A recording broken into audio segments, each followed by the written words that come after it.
setting up a camera in Spike Lee's crib to watch him view certain scenes because I would have loved to see his face. I just thought about his reaction in my head as this cold open started, and you see the niggas with the guitars and the band singing the Spanish song. I know Spike Lee looked like Mekhi Phifer with the cigarette and that meme. Like, what the fuck? That Bad Bunny meme that's going around now, I bet that was Spike Lee. Oh man, I bet that was Spike Lee. That nigga was just probably like, what the fuck are we watching? Especially coming off last week's episode. Spike Lee, ooh, please tell me. What were you thinking as you saw this cold open? The first, And I got the and I got a first two, thought. I got a thought on it too, but I want to hear your thoughts.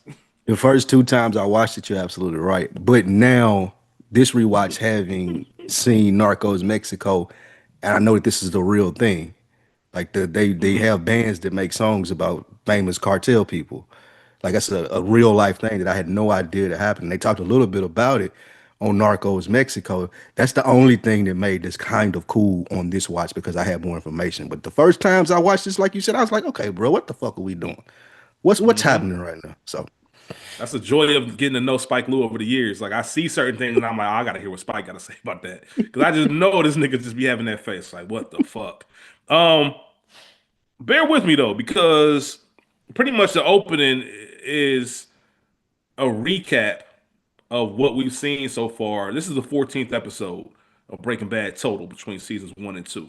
And this is kind of a recap of those first 13. And I kind of Mo one of the things Mo did brilliantly when we did Good Earners was talked about the transition and the themes of Sopranos and how they change from season to season. Now, kind of we had a conversation about seasons 1 and 2 were their own thing, and then seasons three yeah, through four were their own thing, and 5 and 6 were, you know what I mean? yeah, yeah. And as I was watching this episode, especially coming off last week and how much we didn't enjoy it, the one thing I can say is this is that transitional episode. We've been talking about it and when does it start? This is the transitional episode into the Breaking Bad that we came to know and love, in my opinion. And I'm damn. excited to kind of see if that's going to be true. And the reason is it's almost like we're washing away. There's nothing new for them to do at this point. You get what I'm saying? Like Tuco going, they don't have any kind of real antagonist. They don't have any kind of goal other than selling this meth. And we don't even know who they're going to sell it to, where they're going to get their supply. None of that. There's no real storyline at this time, which is why last week's episode was trash in our opinion. Even though critics loved it. We didn't like it because it doesn't move the story along. Okay, we done got the highs and lows. We're getting this family aspect, which isn't as good as some of these other shows, such as Sopranos. And now we want to know what the fuck is going on. So hey, let's wash away. We're gonna do a little song and dance for that. That shit going. Let's introduce you to now the new world of Albuquerque and Heisenberg and Breaking Bad. And that's why I have hope continuing forward because I'm like, all right, the next episode after this is Better Call Saul. I know that shit gonna be heat. And then we start Better really be. churning them out. So it renewed my faith in our rewatch in our episodes. Not saying we were ever going to stop, obviously, but just in the sense of, you know what? I think now we finally hit that gear to where shit really start to pick up. What are y'all thoughts I on am that? optimistic to see the same thing that you're saying, but I'm grateful that I binged this show the first time that I watched it and caught up because now as we're reviewing it, this stretch right here would have got me out of there. Like if I was watching this week to week and having to wait, and they gave me last week's episode and the week before that, and then this week, I'd have been it's a wrap. It's over with. Somebody would have to tell me it's good. Yeah, So that's sorry, go ahead. I have I have a lot of hope that because I don't remember the episode, but it being titled Better Call Saul and me knowing what that means and who's coming into play, I'm in the same hopes that you are, Rich, in the sense of, okay, now maybe this is where it turns into, oh, this is one of the best shows of all time. Because 14 episodes in, now with these odds and Yeah. reviewing it with you two brothers, hmm it's like, bro, like this shit overrated, man. If we being serious. Yeah. hmm Mm-hmm. I was watching this, and me and Rich was having some conversation, just general. I was like, the way I'm watching this, I said, bro, this might serve as, and I'm not saying we're going to do it, but this might serve as a 2 episode review. You know what I mean? Like, because I was introduced in a binge format when Netflix was just now, making their bones, so to speak. And so for me, I was like feeling like I said, maybe it's like you need to watch 2 to get a full impact of like the greatness or the excitement of it. You know what I mean? That's how I was feeling in some regards. So I know what you're saying. My faith is not really restored. I'm hoping that but only in the reason that is just because when you said that, Spike, I have still been like digesting and processing what you said. It's like this might be the best show that gets worse with every watch, and only because the cat's out of the bag. Like, and that's in the river. This guy's good. And I think that's what it is. It's you're here for all of this when you are under the belief that Walter is doing this with a different purpose. You know, when you're under the belief that he's trying to genuinely do this, get this money for his family because he may not be here, it services. You're here for all of this, but once you realize his arc, it changes it and you can't erase it. So people will go back to Sopranos and be like, oh, well, you know, Tony, when we get to diagnosis, then it's like, but it's not the same because he was already in the thing. So it's more about him trying to actually be good. So then we can still root for him because he's trying to be good. But if he doesn't turn out good, which we see later, spoiler alert, in the season, they were like, oh, okay, well, that's who he was anyway. I said, I'm a miserable prick. I said this since day one. So I think that's, and just going back to what Spike said early on in this series about Walt already being broken bad. I think what helps this, and like I said, this is just me being optimistic. I've only seen the show once. This is my first rewatch, myself and Mo. Yep. So, and just for y'all out there, we don't watch these. I'm not watching season 2 and then going back week to week. I'm literally taking these week by week. So it would be easier if I'm just watching this episode and going back, kind of like what Mo just said. But I am still kind of have that element of surprise. So I don't remember everything. I remember a little bit. But I think what's going to help this show is that we're going to get further away from even having this conversation of whether or not Walt was broken bad. It completely starts shifting, and I think this is the start of it. Okay. Of Walt just being an egomaniac, being a narcissist. He's already been that, but it's going to go to the extreme. Like it's as much as we've been debating about that question, it's funny how quickly it's going to be very evident who Walt is and how terrible of a human being he is. The only thing that I will say that is surprising me, and I said this before, is how much I actually don't mind Skyler or Jesse. Yes, these rewatches. That's the one thing that surprised me the most. Yes, like, even I was looking at Skyler doing this episode, like, "Hey man, what's up, Skyler? Got a point. Hey, low key. Yeah, she did look good. She did. I was like, hey, she was glowing. She was glowing. Hey, little side action. Yeah, man. Yeah, So, little side action. So yeah, man. So yeah, let us know out there. Let us know. Y'all niggas wild. Whoa. Let us know out there what you think, what you're thinking about these next few episodes and how we kick things up. But real quick before we get into the actual episode, are both of you excited about next week with Better Call Saul? I'm watching it as soon as we get done recording. Unless something else came out. It's gonna be a while till I get excited. Yeah, it's gonna be a while. But I'm excited because I'm trying to find I'm excited because I'm trying to find the moment when it turned from how I'm feeling right now. Because I don't remember it genuinely. Wow. I think it's next week. I think this is the opening. Like this is our episode to let us know, hey, everything y'all just watched, we closing that chapter. Now we about to get into the real story. Because all that wasn't really the story. That's just kind of the intro. This is the real story of what we about to go through. It's kind of, I don't know if I said this last week. Did I talk about that Ryan Coogler interview? Yeah. Last week about how TV and movies and the difference. Oh no. Like having a time to the storytelling thing? No. So Ryan Coogler had an interview and he said he was talking to a writer. And a writer told him, I think of movies as the most important moment in a character's life. And I think of TV shows as the most important journey of a character's life. No, I don't remember that. Think of it. Okay, so I must not have talked about it. So with that being said, and with that thought process, I think those first 13 episodes weren't the journey, really. They're kind of the start. But here on, like Better Call Saul on, that's the most important journey of Walt and Jesse's life. And I think that's why this show starts to pick up at that point. The one thing I will say is, if I watch this episode and I'm disappointed, I'm gonna be hurt.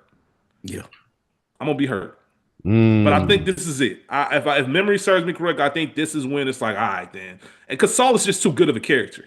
Yeah. You know things are going to start picking up. And we meet Mike later this season. And we meet Gus later this season. And I'm saying, if you've never seen the show, I'm saying these names, but y'all know who they are. But we're going to start meeting some real heavy hitters, and I think things are going to turn. So, yeah, let us know what y'all think. Let us know what y'all think and how y'all feel about things. And let's go ahead and get into the show. Oh, I'm sorry. I just want to say this cold open is whack. This cold open is whack. It's whack. And even with the story behind it. I thought you were talking about our cold open. I'm like, damn, I thought we were spitting. All right, I got you. Nah, this breaking bad cold open is whack. It's whack and it's lazy to me. I wouldn't say it's lazy. I mean, okay, lazy's not because there's foreshadow. Okay, lazy's not the word because there's intentionality to it. So there's no laziness when you're intentional. But it's whack in the sense that you could have found a whole different way to do this. I would have preferred to be in the world to see what the cartel is actually saying. Write the script for them to actually be talking and saying these things, not the Migos up here playing the music and singing these lyrics about the cartel mad about who is Heisenberg, and since Tuco's dead, we don't know who Heisenberg is, but we see the blue meth on the streets. This is whack, bro. Like, get out of here, bro. I'm sorry, Mo. I swear I listened to everything you just said. Spike Lee, was you think about number 21? Yep. I'm looking her up right now. I see my face. Sorry, Mo. Sorry, listeners. That's a side conversation. I swear, me and this nigga brain be connected. I swear on everything. I looked and I'm looking like, okay. I see y'all still on the but I swear on everything. Y'all fried. But yeah, it was just whack to me. I just feel like you could have took a different approach. You didn't turn the cold open into a musical. Like, come on, bro, what are we doing? Like, how dare y'all put this next to Sopranos, man? The one thing I will say, I think to Spike's point, knowing that that's a real thing and knowing that's what happened, and this is a Spanish director, I think a lot of it was let's bring our culture into this. So I think if you're from that region and kind of know that it's not just fluff, it makes sense. If you're not familiar with it, you might just say, hey, y'all could have done this a different way. I respect that you don't fuck with it. Yeah, I mean, it ain't like Sopranos. Like, we got Junior singing, in the episode, but it ain't like, oh, they're using this as this big focal point. Like, this is y'all open the scene with this after y'all put out a whack episode. Like, bro, come on, man. Stop playing with me, dude. Facts. Fair. All right, let's go and get into the episode.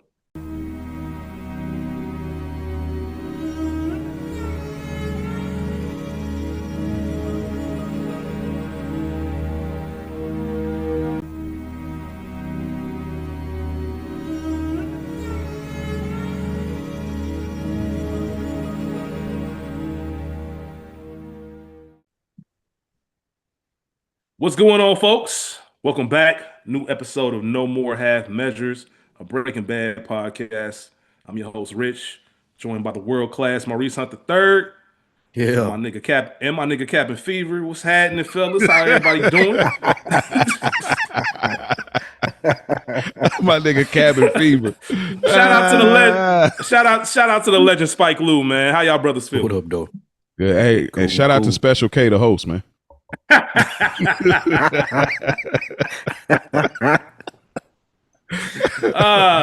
that was good, man.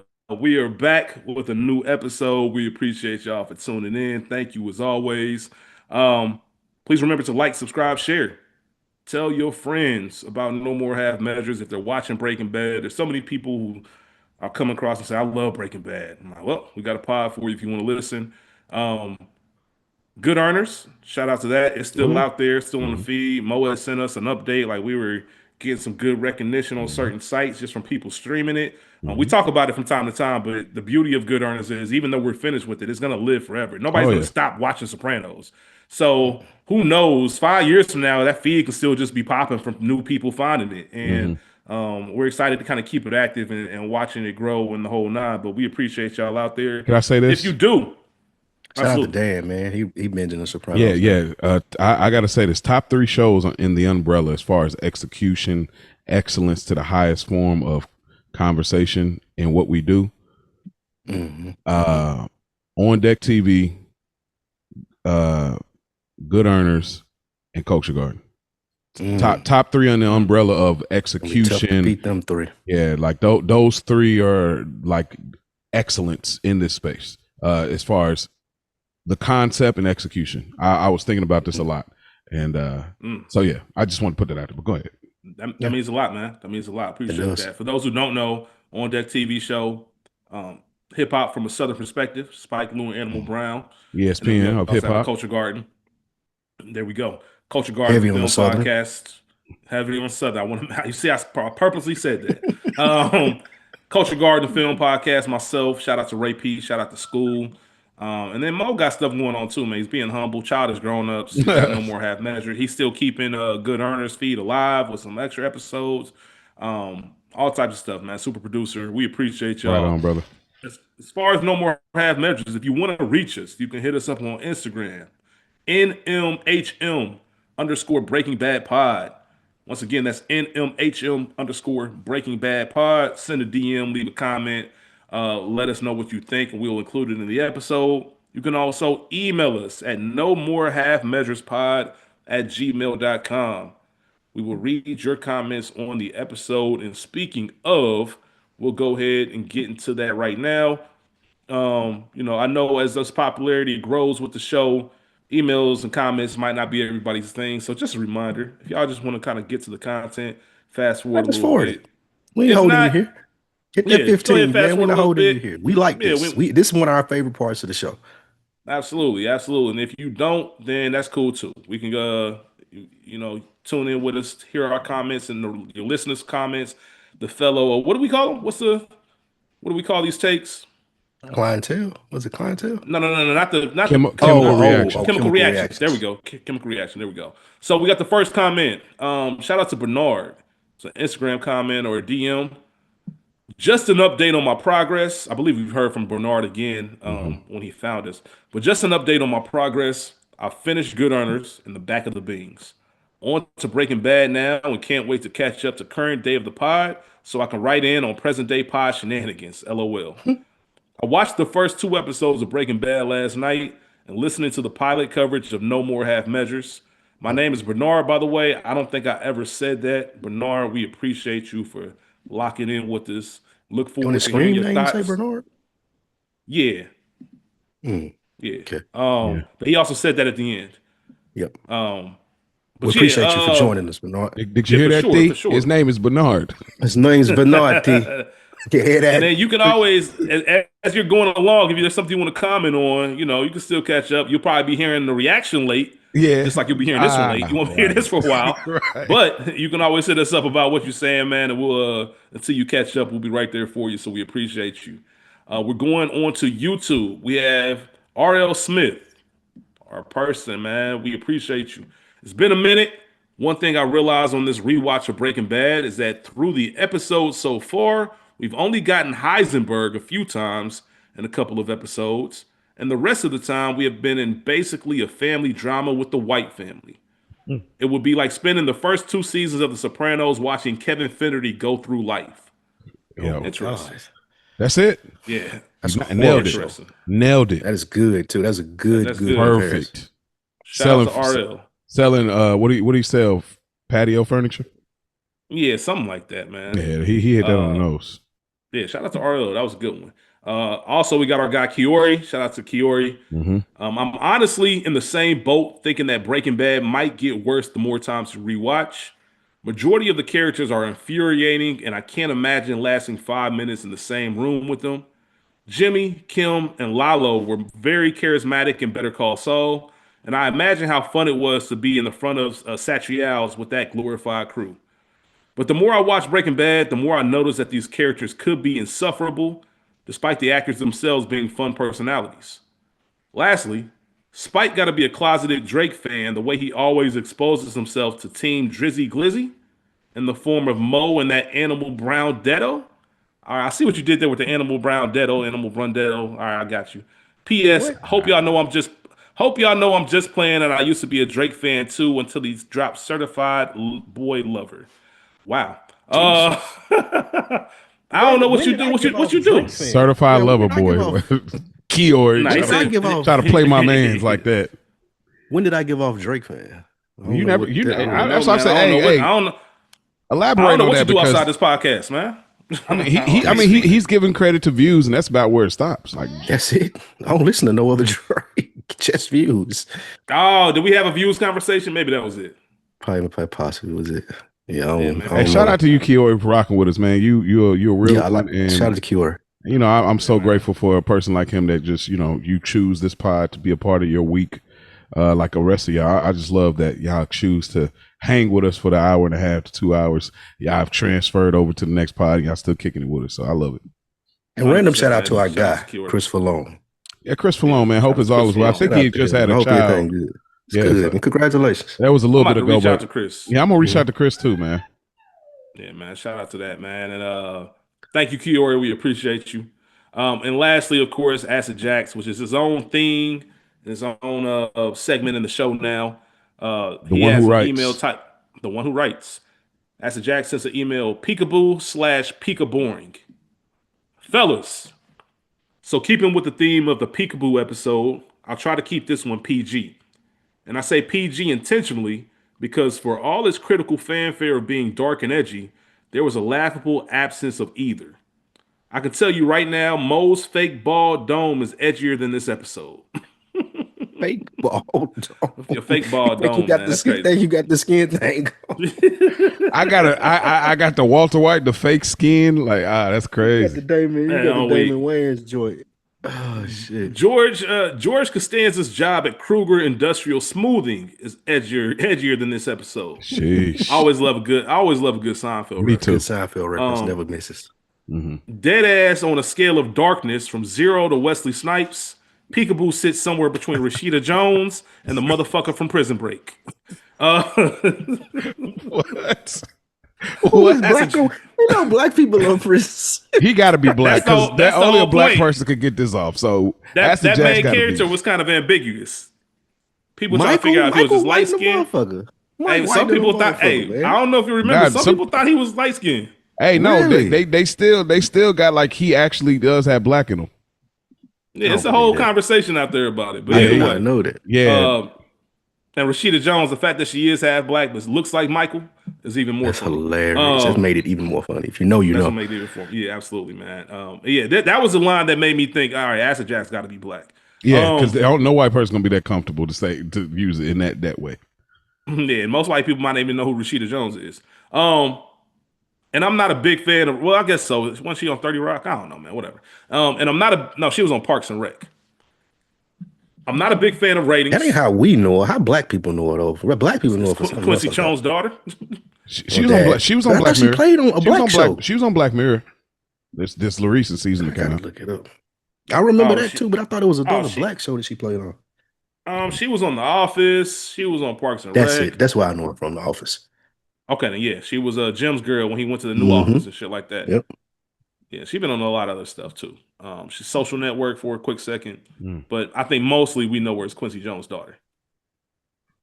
Shout out to Quincy, man. R.I.P. Quincy, man. Quincy was out here wilding in them interviews at the end of his life. Boy, let me get back to where we were, man. That nigga was out here wilding. Where was I? Where'd the email go? You just did the Rashida Jones. I know, but I'm trying to find the actual email. Oh, never mind. I switched links. My bad, y'all. Real-time editing. All right. And I'm not a big fan of ratings, but given this 8.9 out of 10 on IMDb is a simply egregious behavior. If this episode was shown on an airplane at 30,000 feet, I might still walk out. Mo mentioned how much he hates being told you're not yourself today, but this episode wasn't acting like it's even part of the same show. I don't know why they called it peekaboo, unless the surprise was when you opened your eyes and you couldn't believe how shitball this was. Facts. Speaking of surprises, I try not to punch down. I try not to punch down on Skyler and Flynn this week. It's only fair after I put a bit too much sauce on it in recent weeks. I gave Walt Jr. a chance to get back on his feet. Couldn't help himself. Back to Jesse. He might be a hybrid, part pot dealer, part junkie, but peekaboo itself was a contradiction. Part of the show about guys making and selling drugs, part PSA about the danger of becoming addicted to those very same drugs. Hey kids, don't smoke ice unless you want your head to get swatched like a fucking beetle. Like Richie Aprile, don't give me those Manson lamps. They couldn't sell it. We've been going to the well on the gag, but given the context, pound for pound, the "She on Rock Now" scene from Snowfall hits 100 times harder on realism and despair compared to anything in this episode. Facts. I will give you that too. Mm-hmm. Speaking of kids, let's talk about the kid, aka the white elite crack house fantasy. It was like they plucked the chimney sweep from Mary Poppins and placed him perfectly in the Carter. He's gotta be black if you reference him the Carter. Yeah, absolutely. Gotta be black. If you know, you know. Yeah. And we're not talking about Lil Wayne. At any moment, I was half expecting to peep a Chris Rock pipe hitting Pookie in the background. That place was nasty. That shit was disgusting. Cash spewing from the ATM, Looney Tune style, shake my damn head. I might be dipping into Rich's Heisenberg bag, but best believe when I say with every ounce of my soul, an atomic size, fuck out of here. That was kind of cartoonish. That shit just happened. It was. I didn't like it at all. Like what part? The head crush. The money just coming out the ATM. Not that. He's talking about the money coming out the ATM. Yeah, the whole ATM thing was trash to me. All right. Yeah, man. Like Spike says, I agree with Mo. They had to. Spike does say that shit all week. I ain't never peep until he said it right. He don't even agree with me. It's a transitional phrase. he don't agree with me. He's just like Mo said, like it's a transitional phrase. Like I'm weak. All right, like Spike says, I agree with Mo. They had the chance for that dusty ass child to pull a real peekaboo, a la Omar in the convenience store, and have him be the one to clock Jesse, which might have been more unpredictable and interesting in the moment. Or better yet, put Jesse in a position to take the kid out. No spoilers, but I think the reason this show is a classic today is because they go there in the last season. Mm-hmm. Instead at this point... Yeah, they do. Yeah, instead at this point, they ran the moral compass, protect the innocent narrative, and the show was worse for it. Anyway, like Crackhead Skull, I've squashed enough of your time, so I'll leave my chemical reactions there. But I'll close out by saying I think it's no accident that like Walt squeezing out his humanity, the show improves fast when they blur the moral high ground. I just said that in cold open, so understood. Bonus round for those at home. Which scene had more impact? Splooge under the ATM or cassette under Christopher's ass? Christopher. Definitely cassette. Yeah. That shit, because that shit was funny and it wasn't supposed to be. Yeah. I was confused about Chris sitting on a dog. Oh, yeah, Chris sitting on corset, gotcha. Yeah. You said it all Cincinnati like. Yeah, like because he was so like he sat on a dog and he was there for hours. Like he was so out of it, bro. He said you heard the dog, and he was there. He like and didn't even like really care when she must have climbed under. My nigga was like, I should get under there. Like no accountability. Then me and Spike was cooking them on them draws too. Like that shit wild. All that shit was wild, man. Acid Jack closes out the email with peace. Ant, aka Acid Jax, aka Just Say No to Skank Ass Skanks, aka the one who writes. Hey, shout out to Acid Jax, man. The Skank Ass Skank was so funny, bro. That shit might have been a little overkill too. I know the dude who plays Splooge he's really a comedian. So I don't know how much of that he put his own twist on, but the skank ass skank, skank.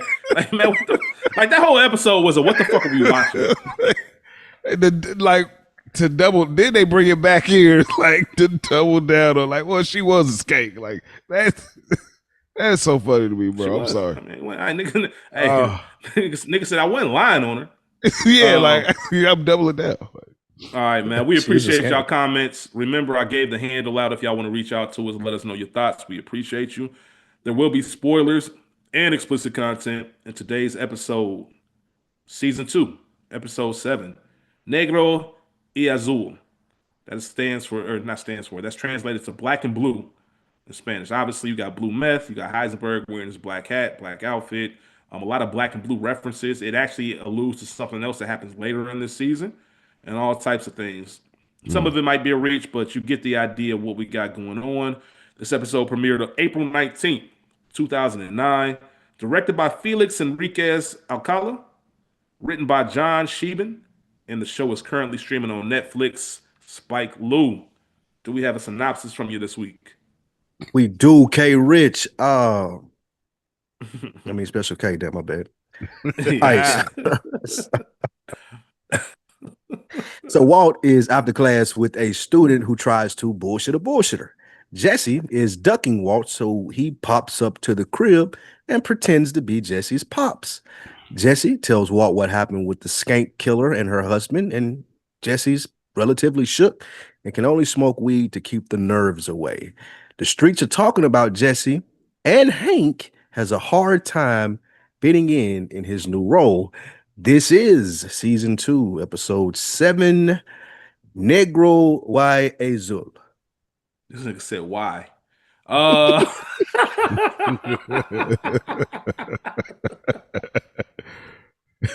What the fuck was that? Glad you talked. You was a nigga. Yo, and I don't mean that in a good way. This nigga Spike Lee was the funniest nigga ever, bro. I swear on everything. Between him and Mo, I don't know which one of y'all got it. Hey man, y'all don't know this, but we talked about it a little bit. I gotta say this real quick, man. Me and Spike Lee doing this little thing right now, man, and this shit hilarious. I gotta turn this shit off. I cut it off. Yeah, I gotta turn this shit off. All right, let's go ahead and get into the episode. Walt is, Spike just alluded to it in his synopsis. Walt is with the student in his classroom who is failing and needs to get that grade up to avoid summer school. Walt's trying to make sure that he knows the material, really kind of quizzing him on the spot, like, hey, how seriously are you taking this? And you can tell the dude is bullshitting. And Walt calls him out on it. Don't bullshit a bullshitter. Tells that nigga pretty much scram, beat it, and get ready for summer school. He was only 2 points away. What did y'all think about Walt's decision not to bump him up? Were you surprised? Was it on brand for Walt? And especially when you consider that he wanted to let Jesse slide for hurting those people that stole the money, but he wasn't gonna let this kid slide with 2 points to pass for the summer. I think this is a layered scene in the sense of it's layered and ambiguous in the sense of I can't tell if they're trying to say that Walt has changed and has a darker side even in his regular life now, or if he sees some of Jesse in this kid and is trying to prevent this kid from being like Jesse, therefore not letting him slide and having him really apply himself. I can't really tell which one of those things that they were trying to say here. So I think that, which is one of the reasons I like the scene, because it could be either way. I can see the apply yourself part, mainly because I'll never forget that picture that Jesse had in his room. He went to his parents' house. There was a picture of Mr. White, and it said apply yourself, because that's what he used, or excuse me, the test that he graded for Jesse from Mr. White, and said apply yourself. That's what he used to tell Jesse all the time. I'm sure he sees parts of that. And you got to think, all the annoyance from Walt right now, for the most part, is coming from Jesse. So he probably just looking at him like, bro, you remind me just of this clown. Like, man, you don't get no pass. Oh, what you think? Yeah, I think if you know, be honest, I'm not mad at Walt. It's like bruh, like, cause yeah, it's a boring class, but you got all year, bro, to like, at some, like, everybody knows you get progress reports, my dude. Like that's the gauge. You sounding real parenty right now. I mean, you shouldn't be surprised that you. I'm speaking from. I'm speaking from but I am sound parenty, of course. But I'm speaking from the student perspective, where like, when you get that progress report, that's the warning. That's halftime. You know what I mean? So it's like, you know what's up, unless you were passing and you dropped all the way down. But like, now you trying to, like you said, bullshit a bullshitter. But it's like, bro, like, well, like, no, I ain't got no grace. Life ain't fair, nigga. I got cancer. Like, how about that? How about that? You know what I mean? So it's like, nah, bro, you ain't getting these 2 points. I can let you retake the test. Study. Like, you want me to give you 2 points? Y'all been clowning me, laughing at me, disrupting my class, making jokes about me because I work at the car wash. Like, bro, knock it off. Like, nah, bro, beat it. Get that. I'm not mad at it. And he may have, if he hadn't tried to bullshit him, he may have gave him the 2 points. Because he was genuinely trying to come off. See, he was trying to come off like he was interested to Walt realize, like, oh, you're not really interested. You're just trying to say the right things to me. And when he caught on there, it's like, bro, knock it off. Like, nah, bro. We ain't got no rapport. Like, you, what do you, like, come on, man. Yeah. That's interesting. Would he have still given it to him if he gave it to him? Sure, I think so too. I think Walt got other shit on his mind. I think he would have respected it. But I do. Maybe this is the adult in me. I do respect the fact that you can't let these kids like think life is sweet. Yeah, sometimes you gotta put them in a chokehold. Yeah, and I'm looking at it from the sense of, yeah, I can see it from, we only get a scene with this. Walt's had the whole semester and year with him. Like, bro, you been bullshit since day one, man. Get the fuck out of my face and enjoy summer school. You know what I mean? Straight up. So that's kind of what it is. As that scene continues, we see Walt climb up in the on one of the desks and he pulls a burner phone out of the ceiling. He's trying to call Jesse for the third time, has to leave a voicemail, and tells Jesse not to handle. Don't worry about that situation I told you about next week. Even though I brought a whole ass gun to your crib. You know what? I changed my mind. You can't be making those type of decisions, Walt. Nigga, if you pull out the strap and tell the nigga to kill somebody, you need to be clear if that's what you want. Yeah. What did y'all think about this phone call, or did y'all want to go ahead and just talk about it in the next scene when Walt pulls up? I do like the progression of, okay, I can't have a phone in that crib.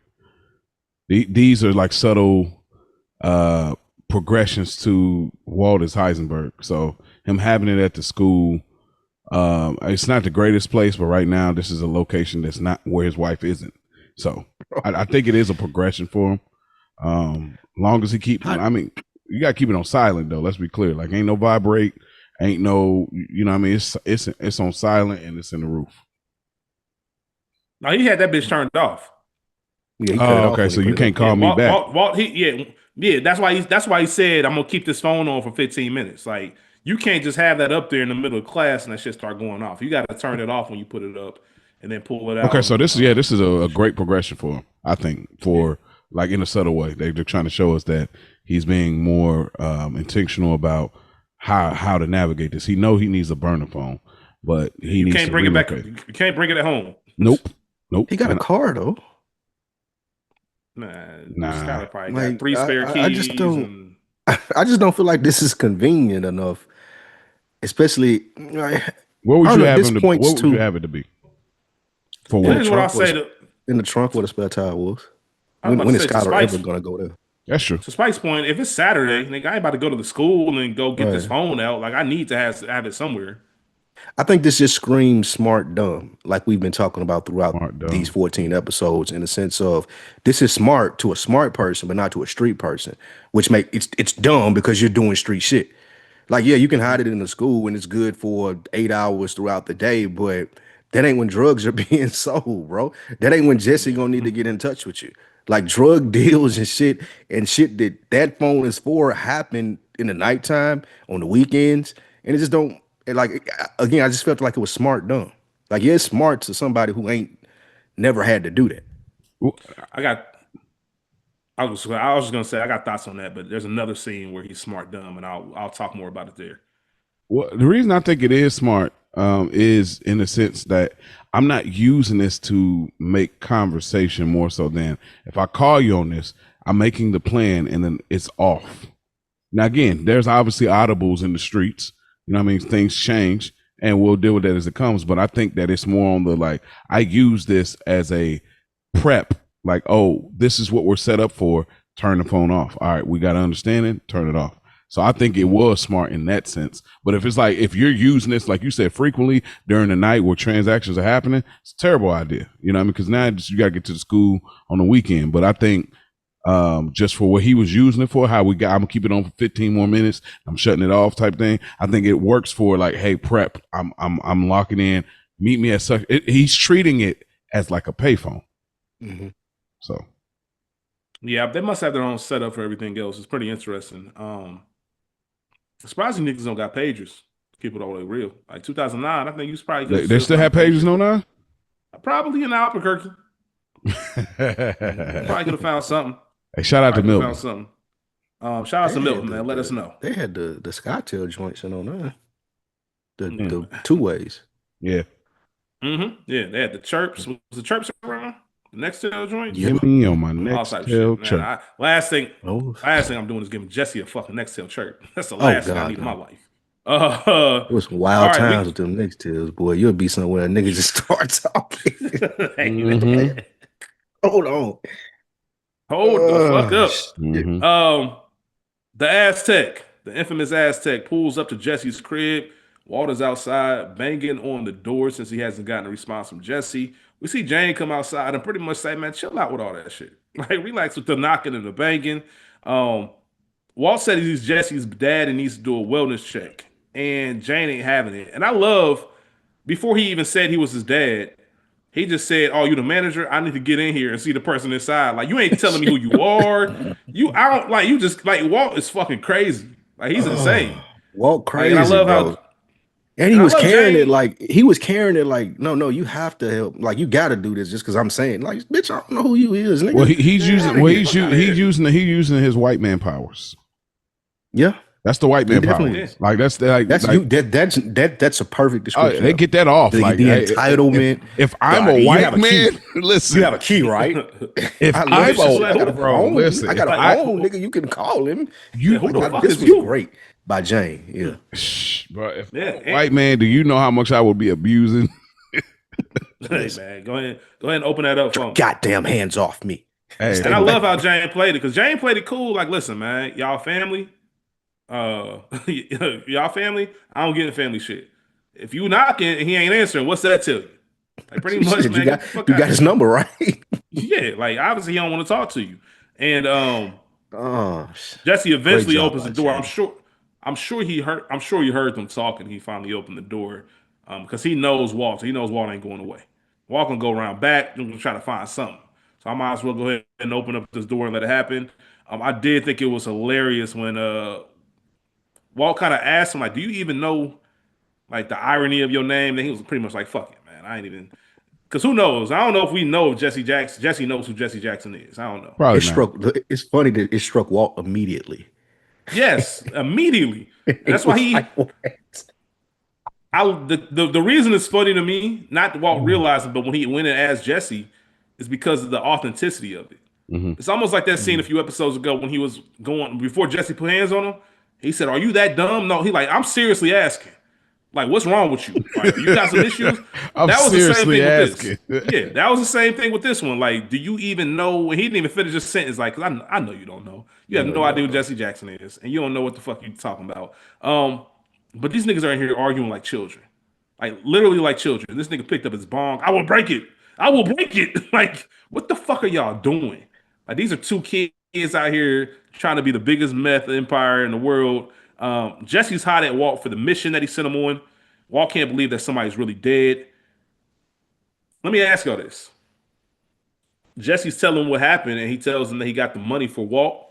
Was y'all giving Walt like the full half of the ATM, or would you have just given him the G? Give me your you $1,000 that you wanted, nigga. Fuck you.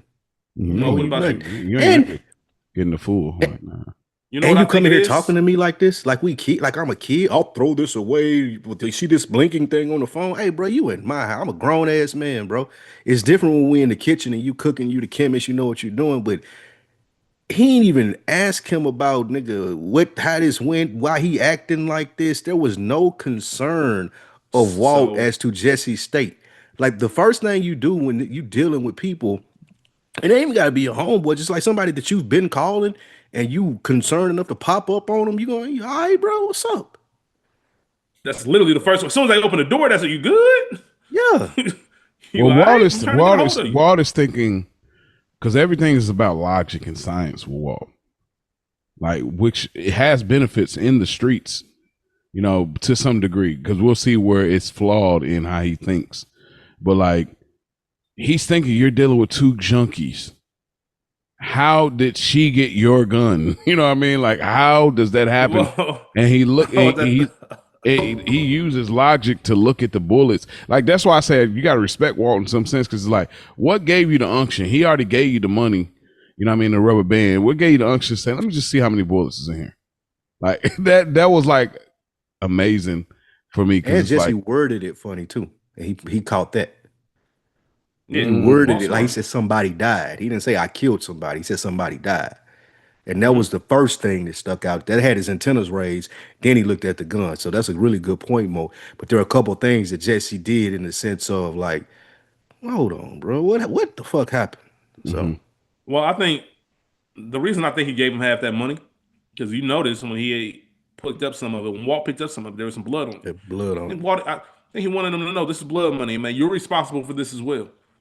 Like, I don't want you to think you scot free from this because you didn't pull the trigger or you didn't push the ATM. Like, bro, you made me do some shit I didn't want to do. And to Spike's point, you ain't even asking how I am. You're not even checking on my well being. You just on some bullshit. Um, Obviously, I'm fucked up. I'm ignoring your calls. I'm not answering the door, even though I'm sitting right here. It takes for you to talk to my neighbor for me to actually open the door for you, and that's just to avoid some smoke. I ain't trying to get kicked out of where I live by you causing a ruckus. So you got me fucked up all the way by not even checking on me and making sure I'm good. Here's your half. I don't even want all this money because it's blood money. And once again, I'm not taking the fall for you, which is something we see Jesse do a lot for Walt. He's very manipulative in that point. And to y'all point as well, it was brilliant for him to check the bullets and realize, oh shit, what happened? Like, tell me the story. And Jesse didn't want to. Walt wanted to make sure he couldn't get identified, but I ain't gonna hold y'all. Batman wouldn't have got that shit out of me as far as like she had a gun on me. Like the junkie stole my gun and pointed on me. Batman, there's no reason to put that in the story. No. I'm never. Like I said, nobody's ever gonna find that out. No water torture could get me through. Yeah, nothing. Get that. Like, there's no way I'm admitting that, bro. Because just the image of it is stupid. Like, Jesse, you a clown. You a clown. Well, you still trying to get drugs? That's when you cut it off. Drugs out of a crackhead ass. Like, that's wild. Like, come on, man. Yeah, man. Badger calls the house, not using his real name, of course, and says in code that it is time for a re-up. It's time for a meet. Got that 32 large for you. I need the pants. Any thoughts on the end of? It ain't me. That's bad. No, not you. I'm talking about Badger. Like, nigga, pause. You got that 32 large. Just like, what? What do you want? What about any thoughts on the scene? Any thoughts on Badger calling the Walt and Jesse conversation? Anything else to expound upon? It's funny looking at this and their drug organization and the other shows. Like if you look at Snowfall, or you look at Power, or you look at any show, Weeds, even Narcos, the drug organization that they have, and then you got these fucking clowns with the best meth in New Mexico, and they don't know what it is. It's insane. Yeah, it is. So what a lineup. We'll talk about it when we get to the Atomic Museum, but that's a great point. When you say it like that, we got the best product. We probably got the best product of any drug show in history. Yeah. Ever. Like, ever. The purest. This purer than the shit Prop Joe was getting. And these niggas is selling it. That's crazy. Yeah, that is. Nigga punching rockets and shit. Like, you get the fuck out of here. Like Tariq had a stronger team than this nigga. And most of his was college girls. That's crazy. Shout out to Tariq. You're right, though. You absolutely right. These niggas are the bottom. They're the bottom, man. We transition to the next scene. Hank is in El Paso in the DEA office. He's way out of pocket. My nigga Hank is way out of pocket, man. A fellow agent has the Jesus Malverde on his desk, which is the like patron saint of narcotics. I don't know if y'all noticed, but in some areas, maybe if not the entire country, I believe that's probable cause to search your house if you have one of those out because they know it's associated with drugs.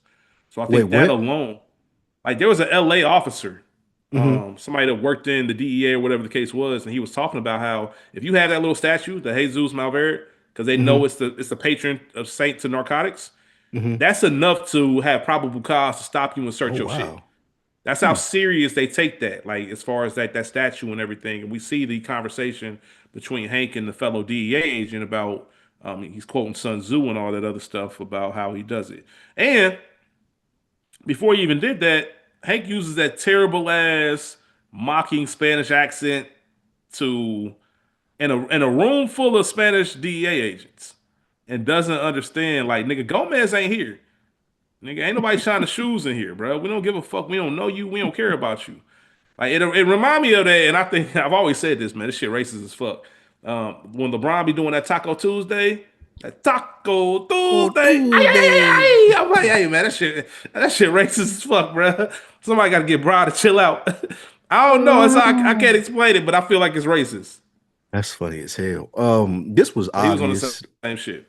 This scene was obvious. We seen this coming from when the elevator doors closed. Like, and that's part of the stagnation of these last 3 episodes that are frustrating us while we're reviewing it. Like, you see where everything is going. There's nothing new in the pot. It's the same spoon stirring everything at this point. Yes, we knew Hank was gonna go here and stick out like a sore thumb because we called it a couple episodes later when it was like he's a big fish in a small pond. The moment you get to the big pond, it looks like this. Like we seen this coming 4 episodes ago. So this was trash. No, anything? Nothing. The one thing I will say is this: the most telling thing in the scene is when his superior came up, made sure he was settled in. Him and the other DEA agent had a brief interaction in Spanish. You In could Spanish. tell it wasn't noted. It wasn't said at this moment. We get it later in the episode, but you can tell by the look on Hank's face that he didn't understand. Which leads me to the argument against Hank being a good cop. How the fuck are you a In New drug Mexico. enforcement agent near the border of Mexico and can't speak Spanish? Like that makes. I'm sorry. There's no way you getting any promotion, bro. Street cops need to know Spanish Facts. when you that close to the border. You are a drug enforcement agent who just got a promotion and you don't speak a lick of Spanish. You don't understand Spanish. Like you are liable to get your head blown off. Like that is fucking insane to me. I'm sorry, I can't get over that. Like there's no way that could be real. I think he knew some words.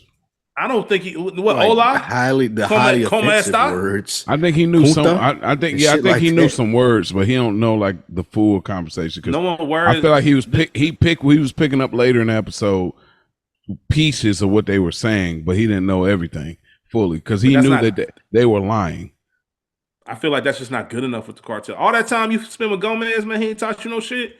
Like on some real shit. I'm not even trying. Even Training Day said it. Like nigga, in Training Day, which is in Los Angeles, which is further. I know it's not terribly far from Mexico, but when that nigga was talking to Drake, like your Espanol, learn that shit. These motherfuckers plotting out here. You got to learn. You can't be this close. You can't be fucking with cartel shit and not know Spanish. That's just insane to me.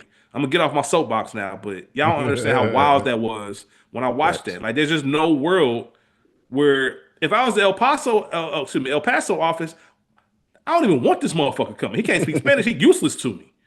Facts. You feel me? He could be the shooter. He could be a shooter. Nah, because that nigga don't even know. He don't even know when we saying it's time to shoot. You're saying it in English, nigga. You bilingual. Like, Nah, fuck that. I ain't about to change my ways because your ass don't know Spanish, even though you a DEA agent. all of these dudes, Wow. this dude is white. Like you talking in Spanish. I don't care nothing about like, are you American or not? You American? All right, Oh speak no, English. let's Stop move playing. on, MAGA. Yeah. You are American. To all my Americans. Oh, Mo out here wilding. Mo out here He worse wilding, than man. me. Finally, that's refreshing. I'm glad to see. It's, I'm glad you came out, Mo. Thank you. No, But nah, it's even worse just because Oh shit. I don't even know what I was gonna say, man. Y'all niggas wild. It's all good.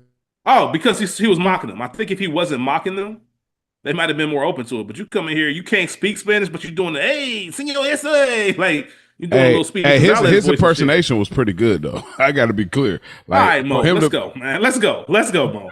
Okay, Come on, all man. right. I thought it was good. Come on, man. Like for him to be a Let's go. white man, like it was pretty. Mo, stop, please. Oh my Please. God. Jesus. All right, man. All right. I'm throwing you We the at a rope. Trump rally All right now. I'm throwing you the rope. Hold up. I'm throwing you the rope, Mo. Stop. I'm not Stop. Jesus. Yeah. We moving on to the next scene. God damn. Nigga said it was pretty good. Go. They say, yeah. Hey, this nigga Mo. Wow. Diva. Oh man. We're at the National Atomic Museum with the Three Stooges. These fucking what a lineup. What a fucking lineup. Oh man, look at right. Heisenberg, these niggas look crazy.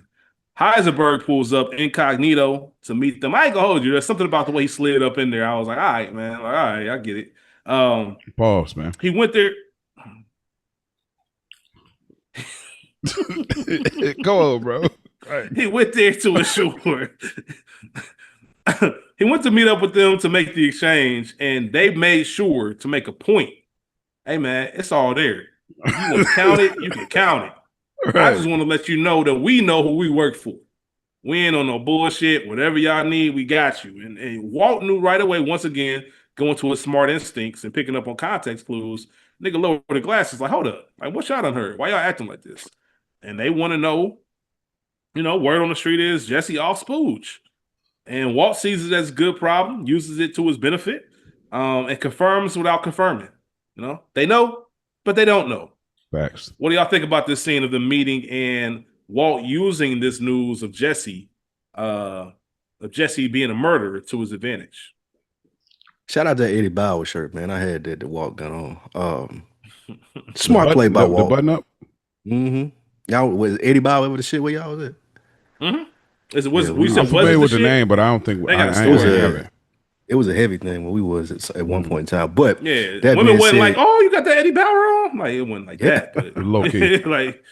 I mean, we made it like that because we was like that. So it was something. I know. Y'all was definitely on some change clothes and go. Yeah, this scene shows the brilliance of Walt and understanding how this could help them with what they've been lacking as far as street credibility. So I'm with you, Rich, in the sense of like, okay, turn this into a positive. Mo, what you think about it? Just didn't feel realistic. What, the fact that he's meeting with them, or what? Yeah, the fact that he's meeting with them. What's so realistic about this? You think Walt thinks he's above it? I mean, yeah. I mean, we got to understand it. I cook, you deal, and he down bad though. He is down bad, no doubt. But like, I mean, I guess it may be a track because Walt did pull up on Tuco when Jesse was in the hospital. But I don't know. Something about it just don't feel right for some reason. I don't know. I think we got. I'm assuming the conversation goes after they hear that message, which is they left it ambiguous, I feel purposely, so we figure it out as viewers watching this. But I'm assuming that the conversation goes, Walt lets his guard down a little bit after that message, sees how messed up that Jesse is. I'll go make the pickup for you. I'll give you some time because obviously Walt wants his money. That ain't his real reason for going. That you know what I'm saying? Because he cares for Jesse, but because he wants his money. So. Right. I'm more flexible here. I get what you're saying, Mo. I don't disagree with you, but I do think that when the brilliant part about it or good part about it in TV is that they cut it off. So us as TV watchers have to put it together in our head. It's like, okay, they had a conversation. Walt finally decides to go meet them. And now this gives us the opportunity to show how these fucking nimcompoops respond to Heisenberg, who they feel like is a big dog. And this is what makes the cold open bad, because they treat the cold open in the song as if nobody knows Heisenberg's face, but then you got him pulling up here, and now they know, and now not only do they, you see what I'm saying? Like that's what makes it not work for me. Yeah, I shouldn't have never did the musical, because now you got to do the musical like, oh, the cartel doesn't even know who Heisenberg's face is, but yet Walt is pulling up as Heisenberg, and of course they got to respect the Three Stooges. Yeah, so it for me, it's like that's where it doesn't work, and it again. They keep doing this teetering. You're building towards something that you just do these hard drop offs. So, but interesting. I think the one thing to remember in the storyline is Walt doesn't have time to wait. Like he's got to do a lot of stuff he doesn't want to do because he doesn't have time for Jesse to snap out of it and collect the money and move the product. Like, bruh, even though I was paying for shit with this anyway, my alibi is now going. Like, you know what I mean? Like, my alibi is now officially going to where I have to get this money to keep this shit going because my wife thinks this shit paying, thinks that the whatever their name is, Gretchen and Elliot, still paying for it, blah, blah, blah. So I think he has more urgency than Jesse. So once it gets down the line, he would never do no shit like this. It looks out of sight. Like, I'm sure Walt looked up. I'd have loved to see an eye roll from Walt when he pulled up. Like, what the fuck? Straight up. What's going on here? You know what I mean? That would have been a little bit more realistic. Like, who the fuck does Jesse recruit to move this product? Like, they look like idiots. But either way, rank them 1 to 3. I think who would you trust? Yeah, top dog to bottom. Top to bottom, 1 to 3. Those 3. Combo 1. Badger 2 and Stinky Pete 3. I'm going combo 1, Stinky Pete 2. And Badger 3. You in a bad fucking situation. I got the Combo same number as one. I got the exact same as Spike. Like I think Badger's last, bro. Badger get you killed, like I said before.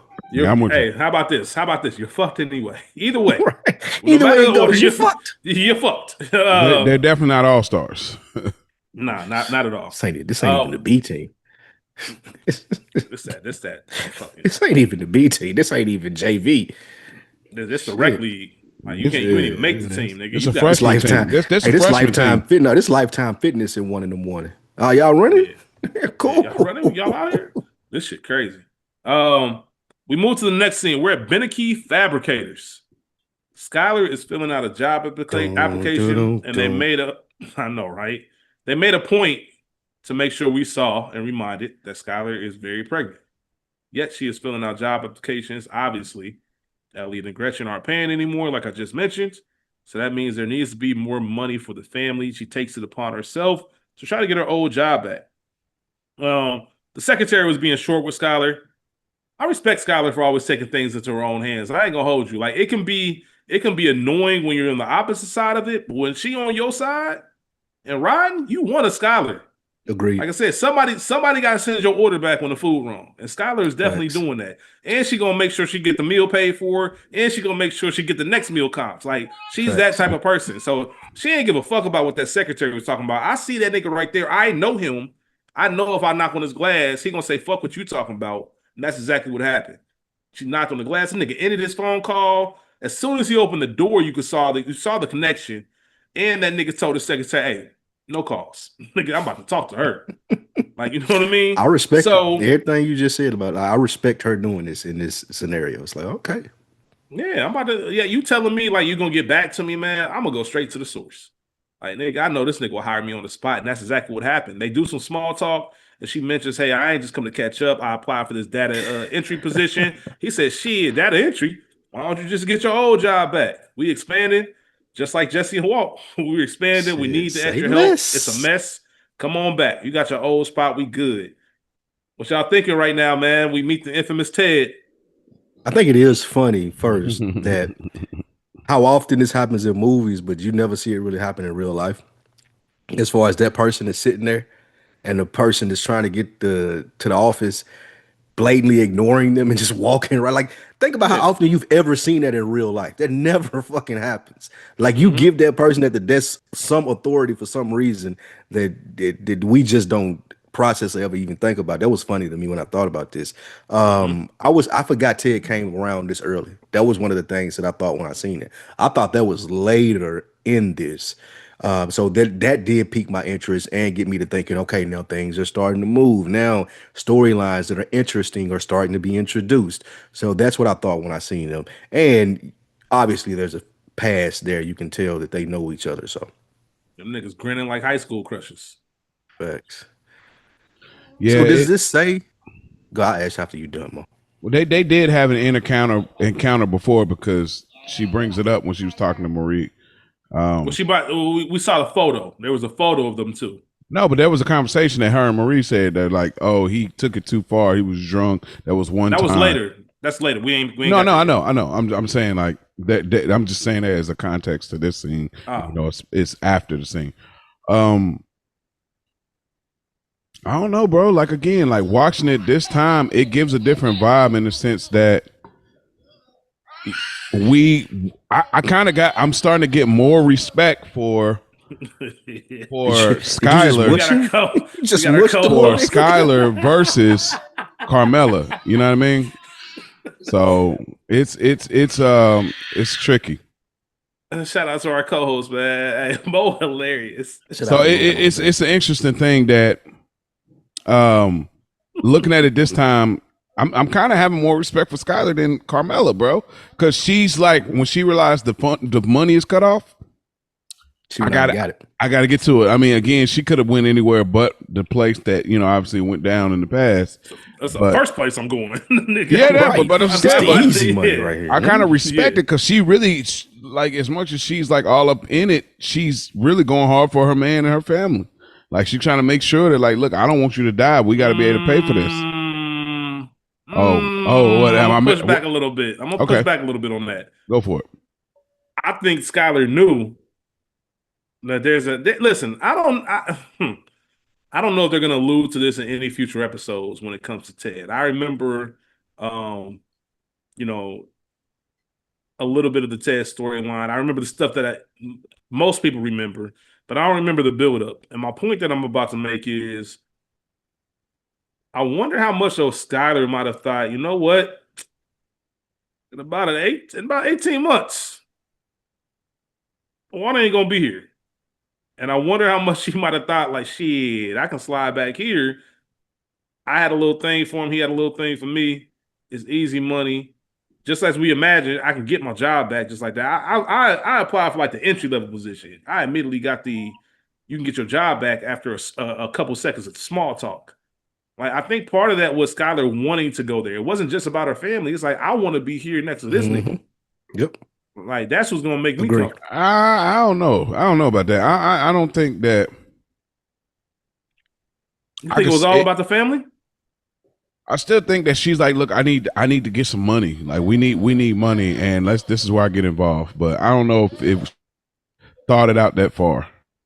I don't think the sole intention was just needing money. I agree with Rich. I think this was more sinister, which is how it happens. I feel like I don't think that he didn't do shit to it. Well, I don't want to you feel like it's like the cigarette thing for her. Like, this is like similar to that. All right, and like we talked about with the theories, I don't think this is too early for no spoiler or anything. Like, he asked about Walt Jr., and I think one of y'all brought this up in one of the earlier episodes in the sense of strong genes and him asking about Walt Jr. So she knows that, like, I got him in the palm of my hand. I just got to show up. Pregnant. I show up 7 months pregnant and still got him in the palm of my hand. So it ain't just about the job. It's about, I'm finna go somewhere where I can maneuver. So that later scene is crazy. Ted was probably like, shit, you can't get pregnant again. Hey, listen. Straight up. I heard. Never mind. When we I'll let Asher Jack tell it in the next episode. Yeah, man. That's an Asher Jack special. Yeah. We get Walt at Jesse's crib, and this nigga pulls out a map. Walt's serious about this expansion. My nigga pulled out a map, a road map, and laid that bitch out on the table and said, listen, we need to be taking over these territories. We should need to have more people.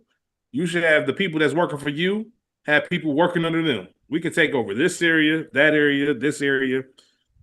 This is what I was alluding to earlier when Spike was talking about smart, dumb, smart. Jesse is sitting there half baked, and he knows enough to be like, yo, bro, we can't just walk into these neighborhoods and start selling our shit. It doesn't work like that. I tried to tell you that when we got into it with Tuco. This shit does not work like that. If you just come in and try to move somebody off the block, they're not just going to say, okay, that's cool. Walt's looking at it as, well, word on the street is you a killer. So don't nobody want no smoke with Jesse Pinkman. And he probably pretty much sells Jesse on the fact that, hey, you a blowfish. You know what I mean? You might be easy prey to a predator, but if you puff up and make yourself intimidating, people going to know what time it is. And, you can get your pop. I don't like it. What do you think about I don't like it. It's another one of those things where it sounds smart to somebody who's never been in the streets before.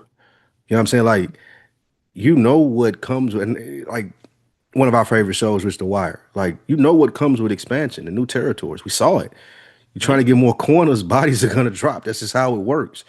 You may have the best product. It don't mean that you have the best place to sell it. And that's just a street thing.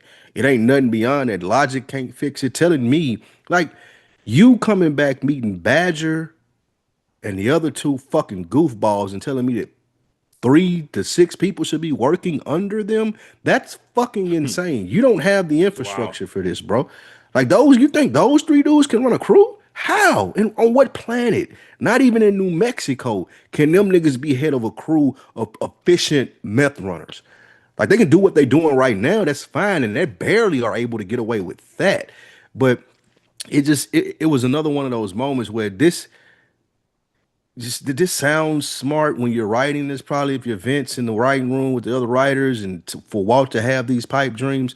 But I just wish that there was a real street person in the show to really break this down to him, because Jesse told him, but Jesse didn't really make him understand. Like, bro, you sound fucking crazy right now. To quote the great Avon Barksdale, there you go playing them away games again. Playing no fucking away games, man. I think that the first thing I thought of when he talked about the people working for you need to have people working for them. If these are the three dogs if these are the three best you found, I don't even want to see the other people working underneath these. I don't even want to see them because you mean to tell me there's nobody better than these three? You mean to tell I would tell you that these three need to be working for somebody else. Like you need to find better people, especially given the fact that you met with these people, Walt. You met these people face to face. You shouldn't even be thinking about this as the trio that you want kind of leading your operation. But he's also thirsty to get this shit rolling. Yeah. I just wish that there was a smarter way within this show to make Walt know how fucking insane he was. But maybe that's a part of the show as well. Maybe that's a part of, and again, it goes to the thing that we're speaking of. Like the more that you look at this fucking show, the more you're like what? You know, like it don't resonate as much as it did the first time you're watching it. Because I can remember not being as frustrated by this scene the first couple of times that I watched this through. But now that I'm watching this and we talk about it and we review these things, I'm like, bro, this is the most asinine thing maybe in the whole fucking series. You going back pulling out a map with fucking Jesse, who just fucking he's depressed in here smoking weed, and you tell him y'all need to, like, this don't make no sense. What would have made sense in the real world is like Walt would have looked for another partner. I'm not dealing with Jesse and I just met these three fucking bums. If they can do this, I can go meet and have a real business conversation with somebody who really do this. Not fucking Jesse. It's crazy. Yeah, I don't mind the fact that it is a little bit realistic for suburban dad, chemistry teacher, not to know that. He's smart enough to know better, but I also see his ambition. So that's the one saving grace I guess they will, give him. You wouldn't expect Walt to be a drug lord in a master empire. And I think that's part of when we get characters that we haven't met yet. We badly needed that because this operation can never stay small. It only works if you go grand scale. That's a really good point. That the characters that we meet later are so needed for this show. That what I'm describing that we're missing, it does come later. I didn't realize how frustrating it was in the first 14 episodes that character was not there. The issue right now, and I'm just thinking about this in real time as we're having this conversation. The issue right now with the show is that Walt's in charge. Yeah. Walt needs somebody else in charge. But even with somebody else in charge, Walt's always going to feel like he's the one in charge. We know he's not, but he honestly believes he is. He's going to play the game.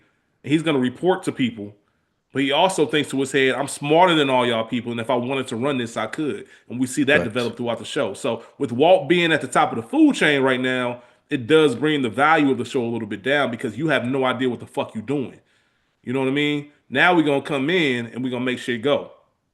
So I think that was a big important factor because if you the top, just like that, like in the grand scheme of things, just because we know Walt is smart, he's dumb smart. You low key, if you were comparing kingpins, you would be looked at like Combo, Badger, and whatchamacallit. You a cook for real. Thank you, Pete. Yeah. Like that's your strength. You a cook. You're not a fucking drug lord. Like that is where your area is, and then somebody recognizes that and says, I'm the drug lord, you're the cook. Get your ass in the kitchen. Stop trying to be fucking smart and just make the shit and I'll take care of the rest. And that's what I think, once again, the show really picks up and takes off. You can't have it with Walt being the top dog. Yeah. And I think that's where his ego kicks in because it's like, bruh, I just came from the school to making blue meth and it's the best on the streets. So he always going to feel some kind of, not obligation, but some kind of need for acknowledgement.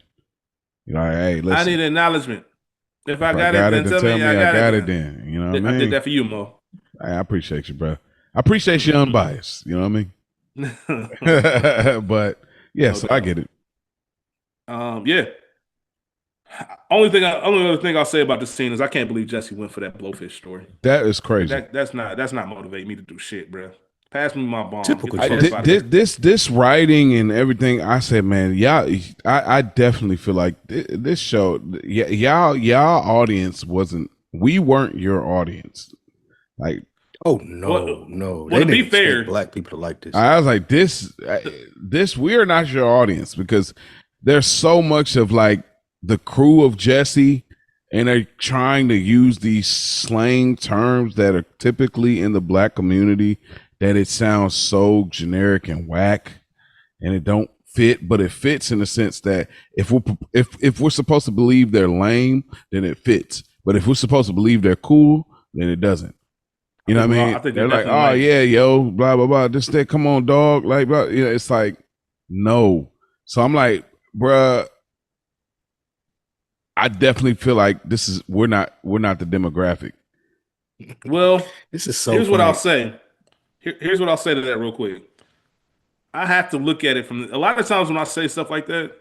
When I say I can't believe he went for that speech, that's me saying, like, if I was in that position, if I personally, as I am, my current state right now, if I was Jesse, like, or excuse me, take Jesse out. If it's me and Walt's talking to me, I'm like, get the fuck out of here. Like, I'm not going for that. But somebody like Jesse would go for that. So it's believable in that sense. It's just not believable. Like, I can't wrap my head around it because I would never go for it. So if I continue to think like that, it's going to be more difficult to kind of comprehend this shit. But if I just look at it from the characters that I'm seeing, I am looking at it. If Jesse was my friend and he told me this, I would look at him and say, I can't believe he got that off on you. You're a clown. I can't believe you fell for that shit. But at the same time, wouldn't let that shit happen to me though. That's why I'm not in the show. Facts. So it is kind of hard. Some of it is so unbelievable because we would never go for it that it's hard to even appreciate the show and what they try to do. Because this sounds so left field. Like how the fuck do you even write this down on paper and think this can pass? Like it's so unimaginable to us, but yet there's still a whole crowd out there that's looking at it and saying, I would have. He could have got me with that, and that's just realized we the cool ones in life. We the cool ones. Mm-hmm. We're the fortunate. You made it to the cool table. Man. We're the ones that are cool. No doubt, man. So yeah, shout out to Walt and his expansion. We'll get into that a little bit later. We are at the Hank of the DEA, speaking with an informant by the name of Tortuga, played by the legendary Danny Trejo. It's funny because when they casted him, he said, I did not expect for my character to die so fast, but he was appreciative of the creative way that he went. The reason that he had a grand opening and grand closing is because they said, hey, man, we can't afford you as a series regular. Yeah, we can't afford you as a series regular, bro. This is a guest spot. You Danny Trejo. So he didn't know that necessarily going into. He saw the script like, oh, shit, I didn't know this was a one-time thing. But either way, we see them, and Hank is disgusted by how they treating him. Like, you a rat. You an informant. You out here lighting his cigars. You giving them brochures. He collecting memorabilia. Hank is like, bro, what the fuck y'all got going on? My nigga had the service merchandise catalog picking out shit. And bargaining with how many? He said, I want 10 of these. You get 3, 5. Like this, I'm like, hey, y'all got to get the fuck on out of here, man. Hank had enough, and he wants to meet. He once again gets called out for not being able to speak Spanish. What do y'all think about meeting Tortuga and the different style of how they handle informants in El Paso versus how they do it in Albuquerque? More meandering along in the sense of you guys are showing us something that we already figured out as viewers 4 episodes ago. This is not going to work for Hank. We know that. There's no way that this works for Hank in any aspect of the story. He has to be back in New Mexico. Like what made this show more interesting in the beginning and what we've hit this downside is because there were instances as to where we're looking at it as viewers and we're looking at Hank and we're like, how do you not know Walt is doing this? Now this nigga's not even paying attention to Walt. You all the way in El Paso. Like this is it's just, you're like, it don't hit the mark. Not at all. Not at all. Mo, what about you? Yeah, it's I mean, I get it. They're trying to give us these subtle like things that show like Hank is different from the rest of the people. But again, yeah, so what? Like, right. So what? I'd rather him be at the crib doing his typical banter with Gomi. You know what I mean? It's like, so what? You know, I don't know. I just whatever, bro. It is what it is, man. Fish out of water. That's pretty much what they're trying to get to when he just doesn't fit. I think Spike Lee said it best. So we can go ahead and keep things moving on the show. We're with Marie, and she is with Skyler at the Skyler's house. Hank isn't around. Obviously, we know he's in El Paso. We just saw him, so it makes sense for Marie to have a little bit more downtime. We saw them reconcile recently, so now they're back to their sisterly bond. Skyler tells her that she got a job, and which Marie said, "As big as you are," and she tells her it is Beneke. And this scene tells us a few things. Marie's reaction lets us know that there's some kind of past because she could not believe that she went back to Beneke. And we also found out that Beneke was handsy with Skylar at some kind of Christmas party or holiday party, whatever the case was. And Skylar defends it. He was drunk, blah, blah, blah. He apologized. Marie offered to help Skylar and Walt, pretty much saying, hey, you 7 months pregnant. You don't need to be working. We can help you out. And she said, nah, Walt's too prideful. That's not going to happen. At that moment, Walt comes in and he ends up throwing up after briefly speaking to both of them. What do we think about this scene? I think the whole point of it was to let us know that there was some history between Beneke and Skyler. We don't know Yeah, the extent of it, but something was there. Do y'all have any thoughts on that? I agree. I think that was the main focal point. They wanted to drop a huge Easter egg here. So Yeah. yeah, That something's going to happen or may happen. Agreed. The Easter egg. And this show, it gets better in these things. It's too heavy-handed right now. Like that, like all of this stuff that I'm describing is like kind of I'm looking at like it's just being really heavy-handed. And what this show did a really good job of, and I think is why this streak of episodes that we aren't so keen on, it's like this ain't Breaking Bad. Like this, it's subtle. Like you have to catch shit. Like things come back. And Yeah. here it's like just over the top, heavy-handed. But, and that's, I know I don't want to keep reiterating the same point, but just what I just talked about with how Walt can't be the top of the food chain. I just made that whole point about Walt can't sell it. Acid Jack just made a point about it in his email. Like Richie Aprile, bro, you can't sell it. Like we can't believe that he sold that blowfish short. But guess what? If you have that same scene with Mike or that same scene with Gus, they can Oh, sell it. they gonna, yeah. I'm It's more believing it. believable for us You're now. the So I blowfish, yeah. once again, I think that's the big problem that Walt is like, bro, get the fuck out of here. He just doesn't have that same presence as the other two. So I think that's about it. We move on. We're back at the Whites. Walt Jr. is upset that Skyler got Raisin Bran instead of Raisin Bran Crunch. He pretty much said, I like the one with some pulp. Um, straight up. Walt finds out at breakfast. I want to get y'all thoughts on this. Remember, we seen him come in the night before. Obviously, he went to the bathroom and threw up. But he doesn't find out until the next morning, and it's from Walt Jr. that Skyler's dressed up because she got a job. Then there's a little awkward conversation of what? Like, where you get a job? Nah, Beneke. I thought you quit because of the fumes.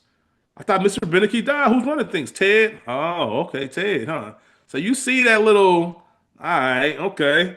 I don't know if anybody ever went to their wife's job or their girl job and they seen that nigga that she happens to be talking about a lot, and you see that nigga like, hold on, that's the nigga you've been talking about? The work husband that she Well, mentioned. straight up. Walter pretty much had that look. Like, I ain't gonna say shit because I blew my alibi, but I ain't really fucking with this. How did y'all take this scene and Walt's subtle reaction to hearing that she was going back to work? And what did y'all think about him not finding out until that morning? Like she was about to head out the door.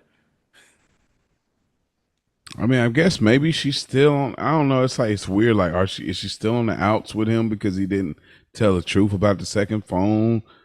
I don't know. It's just like I don't know. It's complex, and that's how they're treating it. But she definitely should have said something at least the night before, like if at the latest. So she, it shows that Skyler, she's not a great person either.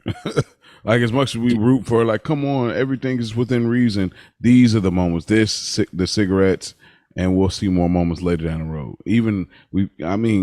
Obviously, Walter doesn't know about what happened up with her and Ted at that point in time when him being handsy and he was drunk and it happened one time. He obviously don't know. So it's like we're getting this introduction on, Skylar's not that great as much as we want to root for her. She's not that great either. And here's an example. Is that confirmed that he doesn't know? I think You know his that for sure? I think his reaction feel- his reaction would be a lot different. I don't know. I think part of it is well, no, he done used all his fucking credits, man. I ain't really You got a can't leg to really- stand yeah, on with you this. can't Like, what I'm really gonna say say? that. He might have an idea of like him liking her, but he don't know it now though. Nah, I think she definitely told Walt. I think about ironically, I think his name was Walt and Martin. Was it named Walt? Either way, it was an episode of Martin in season 2 when uh Gina had the friend at work. He was really trying to get at Pam. He went to the shoe store and all that shit. And when he came over Gina's Wallace, there we go. I knew it started with a W. And yeah, Wallace. And when Gina went to her room, Martin pretty much kicked his ass out. And what he said to him was, listen, I ain't accusing you of nothing, but something going on. And until I find out, I'm the only one hanging out with my girl. I feel like Walt felt that way. Like, listen, I don't know if anything going on, but until I figure that shit out, I don't want you working at Beneke. Like, and I would know what's really funny is Walt's pride. You know, he really wanted to say, "Hey, I got bread, I got us covered," but you can't because it's illegal money. So she got it. You driving her in the arms of a nigga that you know. Listen, I can't speak for everybody. I don't know how true people think. I don't know the way people's minds work, but I would imagine that there are some people out there that like, I know what type of nigga that can fuck my girl. And I'm sure Walt was thinking like, Beneke I was is probably thinking to myself like, Ted Beneke probably the type of nigga that could fuck Skyler if it came down to it. I'm not saying she would do it, but he probably could on the right night, and I think that was his concern. That's fair. This was more Breaking Bad future than the frustrations that I've had in the past, in the sense of both of you spoke to it. Like, yeah, they still beefing, because if they wasn't still beefing, she would have told him the night before. And if they wasn't still beefing, Walt would have been able to speak up and be like, "No, I don't know about this. Like, just we'll figure it out. Like, I got something brewing. You ain't got to go get no job. Like, you're not I feel gonna like be he kind of dressed up." owed her that. Yeah, he owed her to step back, so he still knows that he's walking on thin ice. And I think this also leads to one of the later scenes as to what we almost call this podcast. This is in her head now. Like, it's in her head now. Like, I'm finna start taking some leeway because I know you got something going on. I can't prove it right now. And I'm finna do everything to like go working with Ted. I think Walt knows the story. I think she told Walt. I think she's like, what you gonna say to me? Either you gonna admit to what you've been doing, or I'm gonna go do this and you can't say shit. It ain't no middle ground. And that's how she playing it right now. I got the advantage. I got the big joker. I don't give a fuck about nothing what you talking about. I have the big joker because you've been wilding for the last month. So I ain't lost a game of spades since 2017, by the way. But to your point, that boy good. That boy good. I think that she probably did tell Walt, but it was when they were in a better spot. Remember, this happened. She worked there 4 years ago. Who knows when this happened? They were probably in a great spot, and she was like, "You know, this motherfucker came," and that's probably the reason. Or, now I'm thinking about this. Remember, he said, "What about the welding fumes? Isn't that why you quit the first time?" Maybe she told him, "I'm leaving." It was that. I think maybe it's that. I think maybe it's that. I don't think he knows. But I do know I don't like that Ted motherfucker. Something about him just rubbed me the wrong way. I think he knows that. And what's really even more sick, if you are that concerned, at some point, Walt, where's the line of where you just say, you know what, fuck it, I'm selling drugs. I'd rather be honest with you and tell you the truth than have you going back over here getting fucked by something. To have you going over here and have the top of my baby's head getting tapped by this motherfucker Ted because he got you bent over a desk. Like, nah, we ain't doing none of that shit. Clapping cheeks constantly. Like, yeah, you know what I'm saying? He done got you a corner office and you walked in on an entry level. That nigga said, shit, you got your old shit, man. That lets you know. Baby. And there's something else. There's something else that happens later in this episode that I'm gonna bring up that every real nigga done pulled. And we're gonna talk about that as well. Any more thoughts on this scene? Fuck Flynn. All right. Straight up. Yeah, man. Flynn Wilder. Don't tell me about what I need to read. Like, never mind. Hey man, go get earlier. Go get in one of them little carts at the grocery store and you take your ass around. Drive yourself up to what you the brand you had in mind, bro. Stop playing with me. Hey, when when she first went into Beneke's office and they was catching up and shit, and she was talking about Walt Jr. and he's growing like a weed, and Strong he's gonna be genes. 6'3", 6'3", 6'4". Do y'all think that's standing up like all the way? Useless. Or is that how they measure that? 6'3", 6'4". Just How they measure that? I'm curious. This is a real question. Do they measure him like standing all the way up? Is he 6'3" that way, or is it slouched? I think it's standing this up. is a real. It's a real it's question. It's laying down. Like, is he 6'6" standing It's up? laying Is down. he counting 6'4" because he? It's laying down. It's laying down. They got to put him on the table and then measure him with a tape measure. This is Slim Thug in the Still Tipping video where he said GameCube, With a tape measure. GameCube, Nintendo. That's crazy. And this man had a whole different game system. That's this comparison, bro. I was just curious because I really thought about it, and I was just sitting there like, "Damn, that's a good question. How are they measuring that?" But I think Spike might have answered it on the low. He said, "Hey, all right, man, we moving on." Brief scene. We see Jesse come outside the crib finally. First time we've seen him outside in a while, and Jane's on the stoop drawing. She has talent. Her and Jesse are hitting it off. One of the most egregious things, and I need y'all thoughts on this, please. This was fucking disgusting. You mean to tell me that a random biker is driving by, recognizes lame ass Jesse, gives him a shout out, says you the man, and pulls off? Like, that's really happening? Like, people really giving props to Jesse like that? Like, they know what Jesse looks like and who he is? Like, you think that's real? Like, are they getting this off? Like, I gotta know. Because I looked at this and said, all right, man, y'all done going too far with the comedy.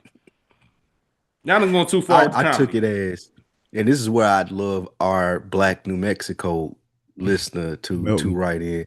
I took it as it being, this is New Mexico. Like, yeah, maybe this could happen. Bikers do meth. So the lure may be out on the streets. Hella bikers in Better Call Saul. Yeah, my biggest takeaway from this scene how cute Jane was. Yeah, Jane. Yeah, Jane. Hey, you rock with Jane? Huh? You rock with Jane?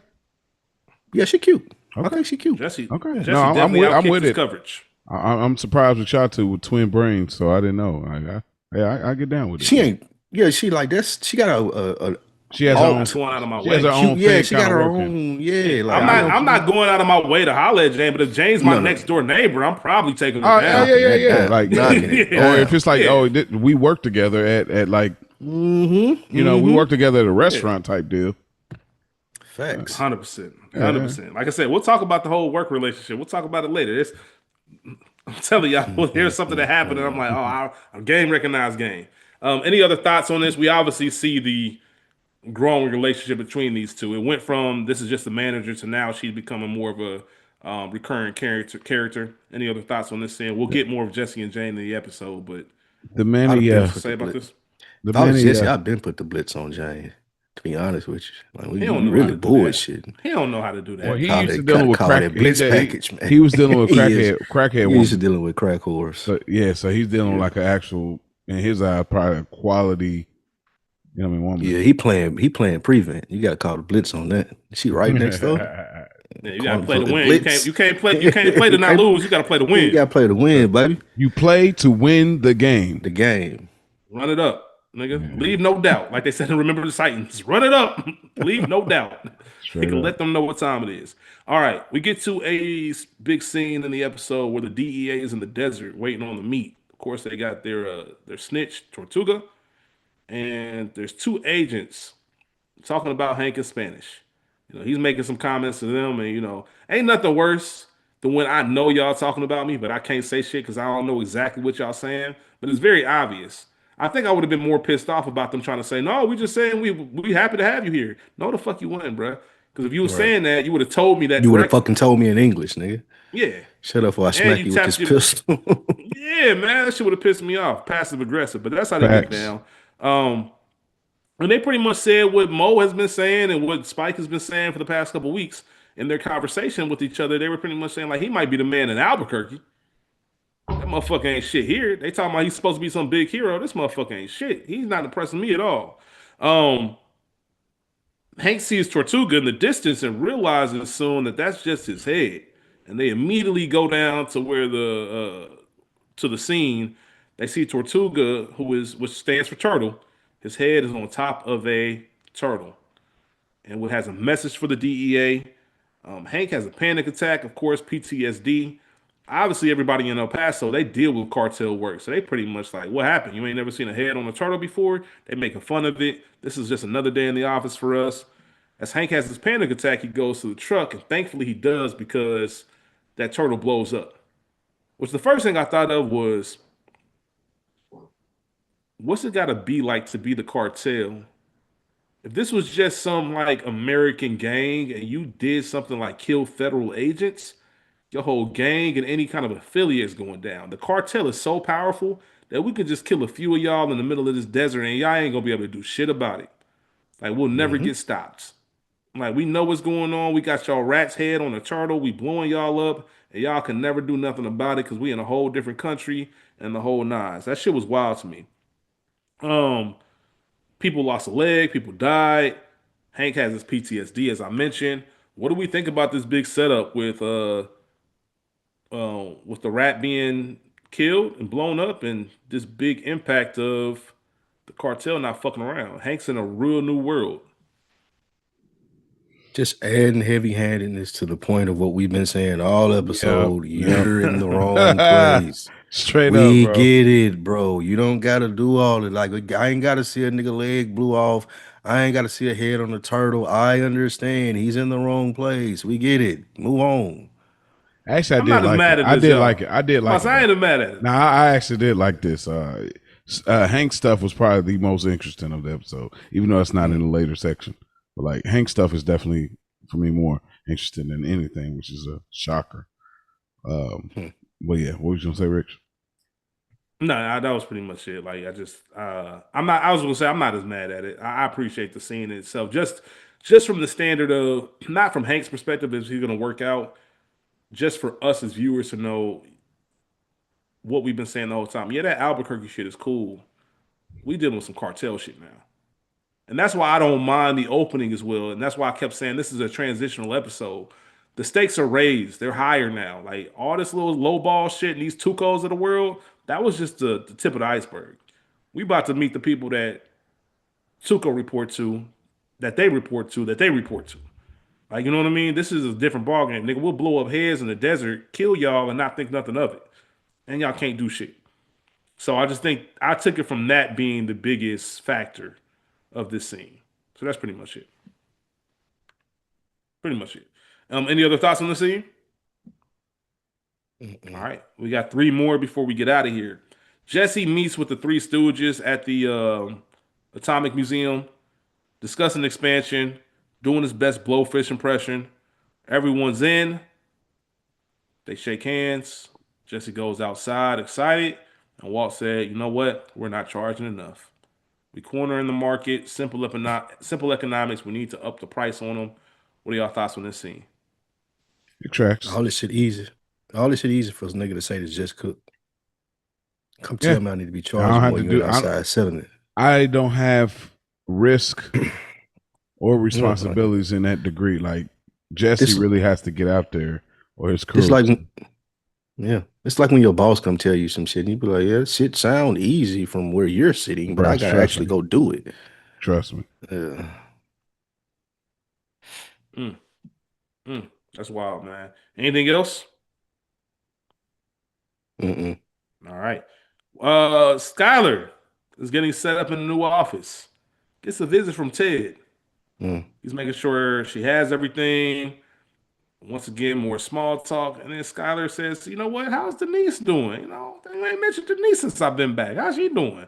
Ah, shit, we split up about a year ago, man. We ain't together, which of course opens the door for common interest, right? It opens that door up.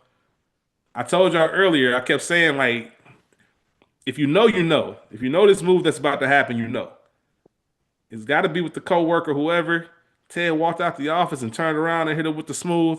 You know what? We should get lunch sometime. The we should get lunch sometime is undefeated. Sure. The we should get lunch sometime to the coworker that you're really trying to get to know is undefeated. I'd have some great adventures when we should get lunch. Hey, I got some stories that I can't tell. I got stories I can't tell from Yes, which is grab some lunch. sir. Yes, It's as simple as that. It sir. sounds innocent. Nobody's gonna pick up what you're saying. Jeez. I'm just trying to get some lunch. And if you one of the niggas that know, like if me and Spike work together, Oh and I heard man. Spike, if I overheard Spike talking about we should get some lunch together, I'd have looked at that nigga like, oh man, oh man. Oh, that's definitely in my spades hand. We should Hey, get lunch. So, like, listen, hey, come on, man. that's a go to. Oh For real. shit, nigga, Oh, it's yeah, man, we Chipotle should get across lunch the street. We sometime, run man. over here. You know what I'm Yeah, saying? Whatever, absolutely. man. There's a spot right over here, man. I really fuck with it. Yeah. Like all that shit. Um, it kind of just alludes more. We see Spike, you've been talking about stuff being heavy handed. We've seen the entire episode, them building up this Ted and Skyler have some kind of chemistry, some kind of history, some kind of past. All this is to me is just confirming that lunch is going to talk about to turn into one of the lunches we talking about. Any other Mhm. thoughts on this scene? Yeah, it's inevitable. And I get why they're being so heavy-handed with this, because like what you said earlier, ain't nothing going on. There's nothing else really going on. So they have to introduce this aspect to us in the sense of, all right, let's get them wondering, let's get them thinking. Because even with the Hank stuff that y'all said y'all like, okay, that happens, but that don't lead us to think, okay, what happens in the next episode? This has us like, this is the only thing right now is the hook. I don't care about Jesse and the neighbor, what that may turn into. I really don't believe in the plan that Walt has as far as expansion. So if there's one thing that you're looking at and you're wondering, I'm interested how this gonna play out, it's Ted and Skyler. Fair enough. So I agree. It's wild that that's the most intriguing part of this episode, low key. insane, insane.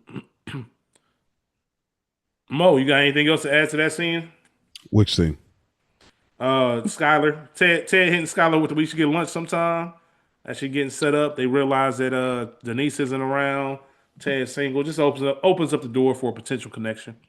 And have you ever ran the we should get lunch play? You ever ran the we should get lunch? I've never ran that play. You got married too young. You got married too young. I know. That's what it was. I know. Just for the record, I'm not saying he got married too young like it was a No, mistake. I know what you mean. He got married too young to actually run that play. I just want the listener to know that. Yeah. I guess the question better for me is, would I have run that play? Yeah, I probably would have. I think that's the Joe Goldberg. You know what I mean? Like you gonna pray with oath. You are so you are so proud, bro. Gosh, you know my bros used to hit me with stuff like that in college. Like after post college, they used to be like, bro, who do y'all think I am? And they would hit me with stuff like that. So it's funny. Listen, it's not a diss. It's just like you could do that. You could get that off. That's what I'm saying. I ain't saying it. You act like that's a bragging right though. It's like a pat on the back. It is. It's not a flex. I couldn't get that off. You could get that off. That ain't it seemed genuine, and you still get the mission accomplished. Like you could do, you all encompassing. Like bro, if I run that play, if I run the let's pray, it's over with. Bro, if I'm running that, then the mission is different. Like if my mission, that's the point I'm trying to make. Somebody, it's a thin line between love and hate, like type deal. Like I love you type thing. Like if you running that play, that's what you own, type thing. But yeah, if things were different, yeah, I think that's the play I would have had. Like the Joe Goldberg narration in my head was like, oh, you're into me. You're in, you've met with me outside of work. Like I would have had like similar thoughts in that sense as far as let's get lunch if you agree to it. So I do get that gist, but Ted know what he was on. I mean, I sees you and I want you. Hey, that nigga Joe Goldberg go from stranger to you the woman, you the love of my life in 10 minutes. Man, that shit is insane. Don't waste no time. Nope. Yeah, damn. Don't waste no time, man. We get to the final scene of the episode. Jesse is at home, and we kind of get to see his obsession with Jane. He's chilling in his crib, kind of messing around with the TV, and he happens to see Jane's shadow outside. So he finds a reason to kind of creep on her, puts the glass to the fucking wall. Next level creep behavior. And what made it worse is he had it backwards. He don't even know how to use it properly. Just pure Jesse shit. He goes outside. He just pretty much finds a reason to go talk to her. I hate the go outside and pretend that you weren't stalking her. Oh, hey, like you ain't know she was out there. But he finally comes clean about who he is, comes clean about Walt not being his dad. She pretty much said, listen, I ain't tripping as long as you don't bring that shit here. He invites her in. This is Jesse's version of lunch. He invites her in to look at his new flat screen, and they were looking at a blue screen on lawn chairs as they end the episode connecting and holding hands, which lets us know looks like they could potentially be an item moving forward. What did you fellas think about this final scene in the episode? Wasn't as intriguing. Go ahead. No, you got it. You got it. Wasn't as intriguing as Ted and Skyler, but intriguing enough for me to be like, okay, here's another thing that they're building on. I wonder where this goes and how this plays out. And what I'll reference is the scene where Walt was trying to get in the house and her standing up to Walt. If this is a dynamic that's going to build out, then you see her telling Jesse to stand up to Walt more. That's where my TV brain goes and watching this. It's like, okay, these two build a relationship, and now there's going to be friction between him and Walt because she's going to be telling him to stand up to Walt. So this was interesting to me. It seemed like you could look at this as like, oh, this is a fart in the wind as far as what I'm expecting for next week. But if you go dig deeper into it and you're looking at it, you're like, no, this could definitely be a problem. Definitely agree with that.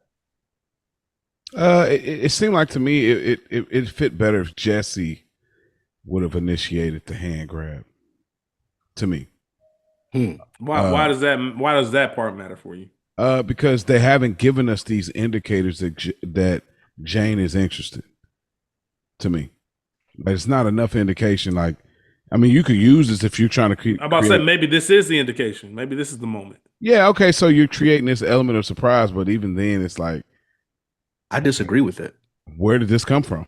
I think the level of interest started when he applied for it, and she let him do it without the proper measures.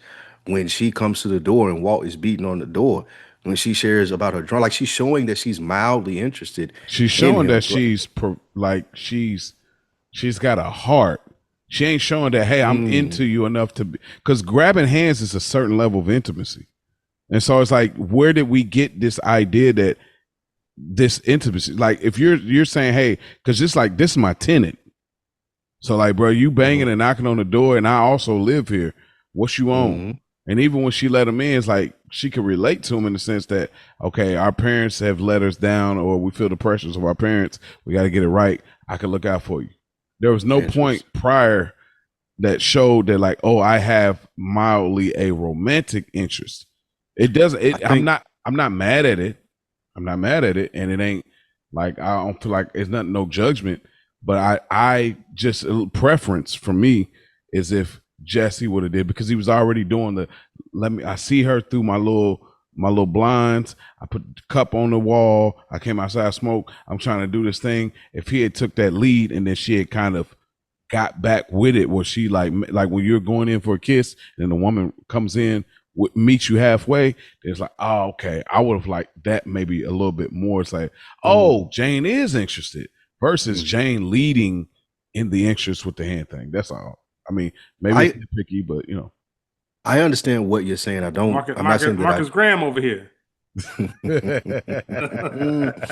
I'm not saying that I disagree with you, but I do view it differently in the sense of, I think they laid the seeds there for it to make sense for her to grab his hand. And that goofy ass motorcycle scene, like that validated Jesse in her eyes. Like she wondered when he came and paid cash for the spot. She wondered when the nigga said his name was Jesse Jackson. She wondered when Walt was trying to get in there and he let him in, like, and they figured that out. She was a little bit more on the side of, okay, I'm trying to see what this is about, when she was doing the drawing and she was explaining to Jesse. And then when he invites her in, I think this is the time that they did a good job in showing that, no, she is interested. She had her guards up.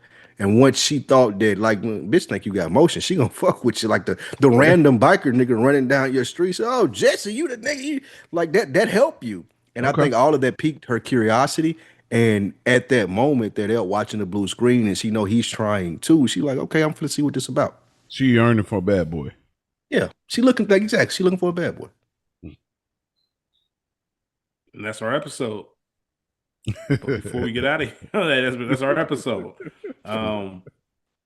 Before we get to our rankings and things of that nature, I do just want to let everybody know. I said it at the beginning and I'm saying it again. Hold me to that next week is the start of it. This is this is the new chapter. I hope so. Of what's going on. And I think once, everything else, that intro's going and we need to get things rolling, I think this is it. So I'm looking forward. And I can't wait for next week's discussion because I can't remember the episode, but I remember it's our first time meeting Saul. And I'm pretty sure it's going to be one of those that they talk about in the upper echelon of the episodes. And I think it's where the start of this new kind of Breaking Bad goes. So we'll keep an eye on that and go from there. But before we get out of here, let's start with our rankings. What was the favorite conversation in this episode? Favorite conversation? Mine is between Jane and Walt at the front door. I love how she handled Walt. And the pretentiousness, like y'all said, of him being like you said, white man privilege and like the audacity of you to like not let me in. Like all of that was great. Yeah. I'm going Ted and Skyler. I am too, man. They had lunch sometime. Wait, they had two different scenes, right? Yeah, they had the scene where she actually first went in, pretty much said, "Fuck," like Spike said, like, "Who the fuck are you? Security? Why can't I just walk past you and go directly to the person I know?" I'm going with that first one in the end. I'm going with the first one. I like the kind of adventurous investigational style of conversation. Oh, those the twins, those your daughters, the looks, and then they do these things about like they're doing these subtle things to like insinuate. I ain't going to say insinuate, but leave a possibility open of who Flynn's father is, because I forgot what the specific line was, but they kind of let it linger. He got good genes, yeah. And he's like, oh, he's good looking and this and that. And it kind of lingers there. And it's like, there's never really a creditation to Walter being the looker like that, the way it seems, at least in this world. Because even Marie didn't have respect for like Walt cheating. So, and again, I'm just going by their standards of what they think is attractive. So they leave it there and let it breathe. So that first, when she in the trenches trying to get the job, her and Ted, that's my favorite conversation. Mine is going to be their last conversation. All the pieces are already kind of set up. Now it's just that final piece of, oh yeah, me and my wife split a year ago. We should go get lunch sometime. Like, it's just one of those things that you just know. If you know what it is. You see what's going on, but it's kind of a combination of all their stuff. Just kind of building that storyline is what's more interesting to me. So I'm going to give it to them. What about best scene? What's your favorite scene throughout the episode? Or the best scene? I ain't gonna hold y'all while y'all think about it. Yeah, I like the last scene.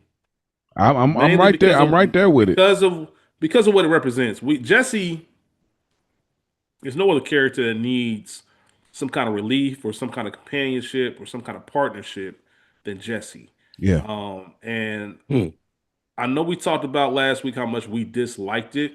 And we talked about how much critics really loved it, and how it a lot of people give it credit for being the episode that planted Jesse as the moral compass. Well, you have a moral compass, then you need somebody there for them. You want to kind of nurture them and take care of that person. You want to see them do well and kind of get away from the trappings of Walt and his evil and his demise. But Jane shows that. It shows hope. It shows opportunity. She reached out to him. We don't see a lot of that for Jesse, the symbolism of it. We don't see a lot of people reaching out to Jesse. He's always, I think we've said it even on the show, that nobody's ever really looked out for him in a certain way, which is why he was so protective of that kid last week, and why it kind of is a good thing for us as viewers to see, hey, I choose you. Jane is saying, I choose you. I see you. I choose you. How you are, the fuck up that everybody says that you need to apply yourself and you ain't never gonna be shit. You the same motherfucker that your mama said we kicking you out. You need to get your life together. She took all of that and said, you know what? I see you and I like you for who you are. It gave Jesse some hope and it gets you excited about what's gonna happen next. So that's my best scene of the episode. That's a good one. It is a good one. Mine's is I agree with Mo. I, I I'm didn't say that trying. once. I didn't say that once. This I was episode. trying to I find a way. tried. I was trying to find a way to do it because even though I am Mo, I wanted to try to, but I didn't quite find it. For me, it's Hank with the rest of the police, and they're looking at the head on the turtle, and Hank going away because he's having a panic attack, similar to our man's Tony Soprano, and that end up actually shielding, protecting him. I did like the idea of that as an action sequence because he to me had the most interesting plot of the episode, even though like I said that's not in a later section. So that scene for me, I really like that because their thing is just a head cut off and put on the turd. Was like, nah, it's a whole nother level. And when he got out, he like I think the panic attacks are like premonitions. I'll elaborate a little bit more later in the season, but yeah. Okay. Mine is the opening scene because it's so ambiguous in the Get sense the freak out of here.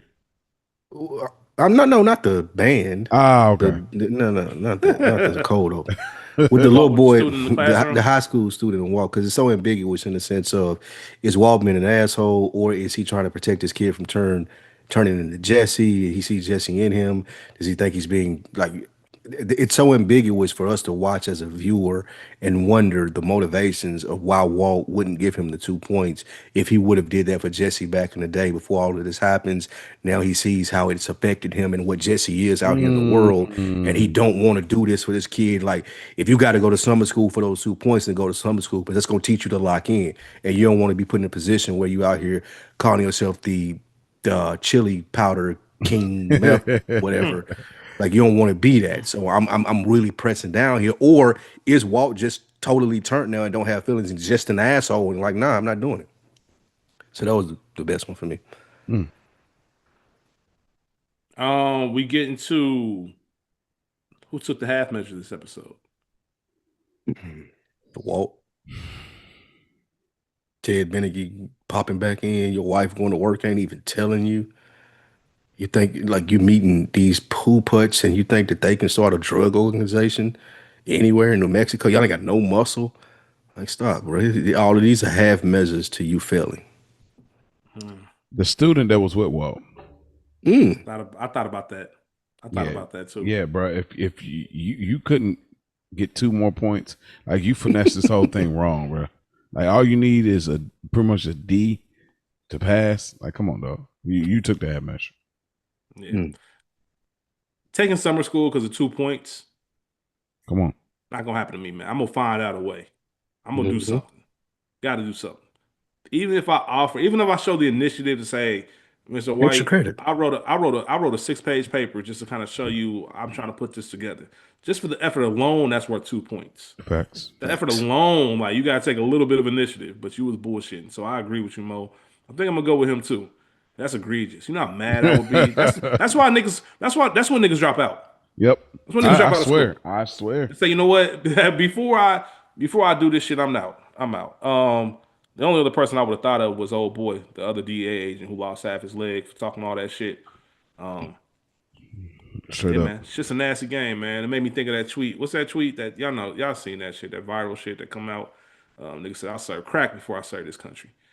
Yeah, man. That's what straight up though. Hey, man. Before I'm an officer of this country in any form, man, I'll serve crack. Hey, that's fair. That is fair. Oh, so yeah, that's just a fucked up game at the end. But yeah, I'm giving it to old dude, man. You should have been able to finesse that. That tells me that you are on your way to being Jesse.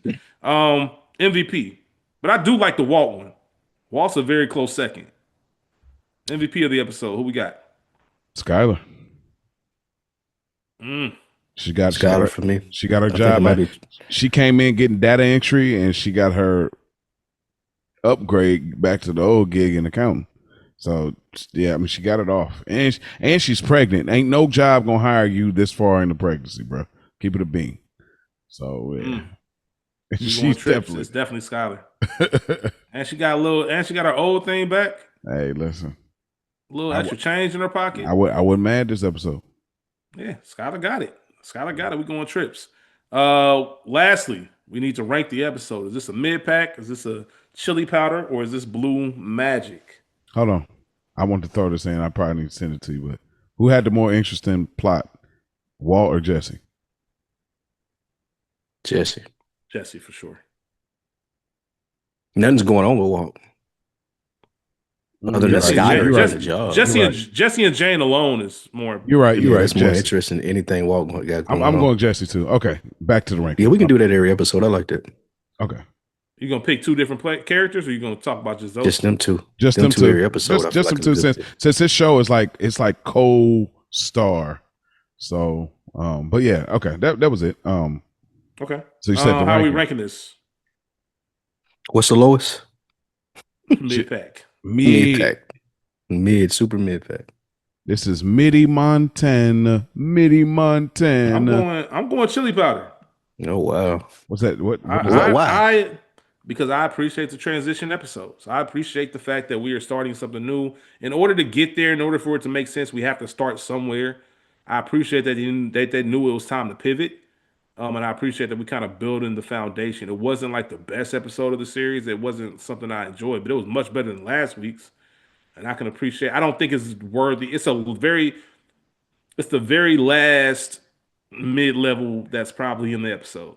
And when I say last, I'm not saying there's not going to be any more. Yeah. I mean, if we ranked all the mids, this would probably be at the bottom of it. It probably should be at the top of the. Excuse me, it should be at the top of the mid, lowest of the chili powder. But I'm going chili powder. I just appreciate where this show is about to go from this point on, and I'm gonna call it right now. Never mind. I'm not next week. Look, you was going to say next week. You thought next week was going to be a blue pack. Why, Spike? How you know what I was about to say, man?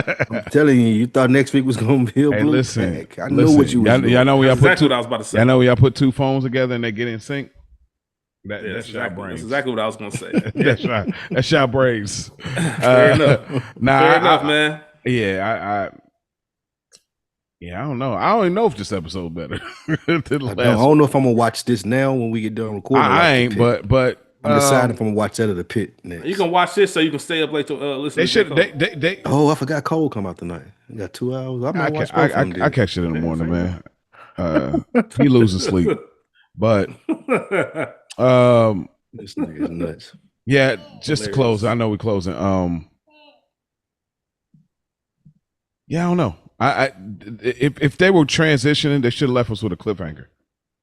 That's what I would say. I think that's maybe the beauty. Again, I don't agree. I don't know if I agree with Rich. I'm still on the fence. I do kind of feel like what he's saying. This is a transition episode, so I feel like the reason they didn't leave us with a cliffhanger is they're closing the door. They're closing the door on what this was, and now, hopefully, on this next episode, we're stepping into. Okay. Now I remember. I had y'all fucked up. Mm-hmm. That's what I hope. This would have been great if this was a season 1. Not even great, but this would have been cool. This would have been a great finale. You know what I'm saying? This should have been a 14 episode season. That's what I'm saying. Then it's like, okay, cool. We're going into the next chapter as we read books. I agree with you. That's the issue. It's a weird. They're doing something weird right now. The tempo is not right. Yeah, like the tempo isn't right. But again, Vince struggles with this on all the shows though. Like the new one, Pluberous, and Better Call Saul. Like you don't really. It took me so many times to get through Better Call Saul. The tempo just didn't make sense. Me too. I was like, bro, what the fuck? Why am I here with these people in the woods hiding money? I don't care about this. I thought this was about Saul, but. Where the difference is between Saul and this, the characters are more interesting when you have Kim, you have his brother, Howard. Like all of these people were so fucking. Mike is a very integral part, very early on. Yeah, like there's so many interesting characters, so you can do that with that show. You're looking at it, you're like, oh man, this is super interesting. Maybe on the first watch, not, but I know every rewatch that I've done on Saul, I've enjoyed that more and more. Yeah, Better Call Saul is incredible. It's the best show that I never want to talk about. You can't. Okay, there's no way. The best show that I never want to talk about. Hit us in the text chain. I want you to elaborate, maybe a voice note. Elaborate a little bit more on that. I would like to know. Which part? Who are you talking to? You. Which part? Too slow. Like what show that I never want to talk about? Yeah, it's too slow. I want to see what you mean by that. Okay, I got you. Yeah, I'm interested to see what that means exactly. Yeah, no problem. And that's our episode, folks. I think Spike Lee just hit the nail on the head perfectly. This is I know you said it's a door closed. I think I look at it as a swing door. You can look at it one way or another. The door is either closing or is opening for the Okay. next chapter. Either way, you know this is the split. I think when we start getting into season 3 and stuff like that, I think we're all gonna look back and say, yep, we was right. This is the episode where everything kind of changed because it is kind of a different thing. And I love y'all idea. This should have been a finale. And then if we picked up on a new season, episode 1, and it's called Better Call Saul, Mm-hmm. then that's the start of a new show. Yep. It's the start of a new show. So we're good. We're good.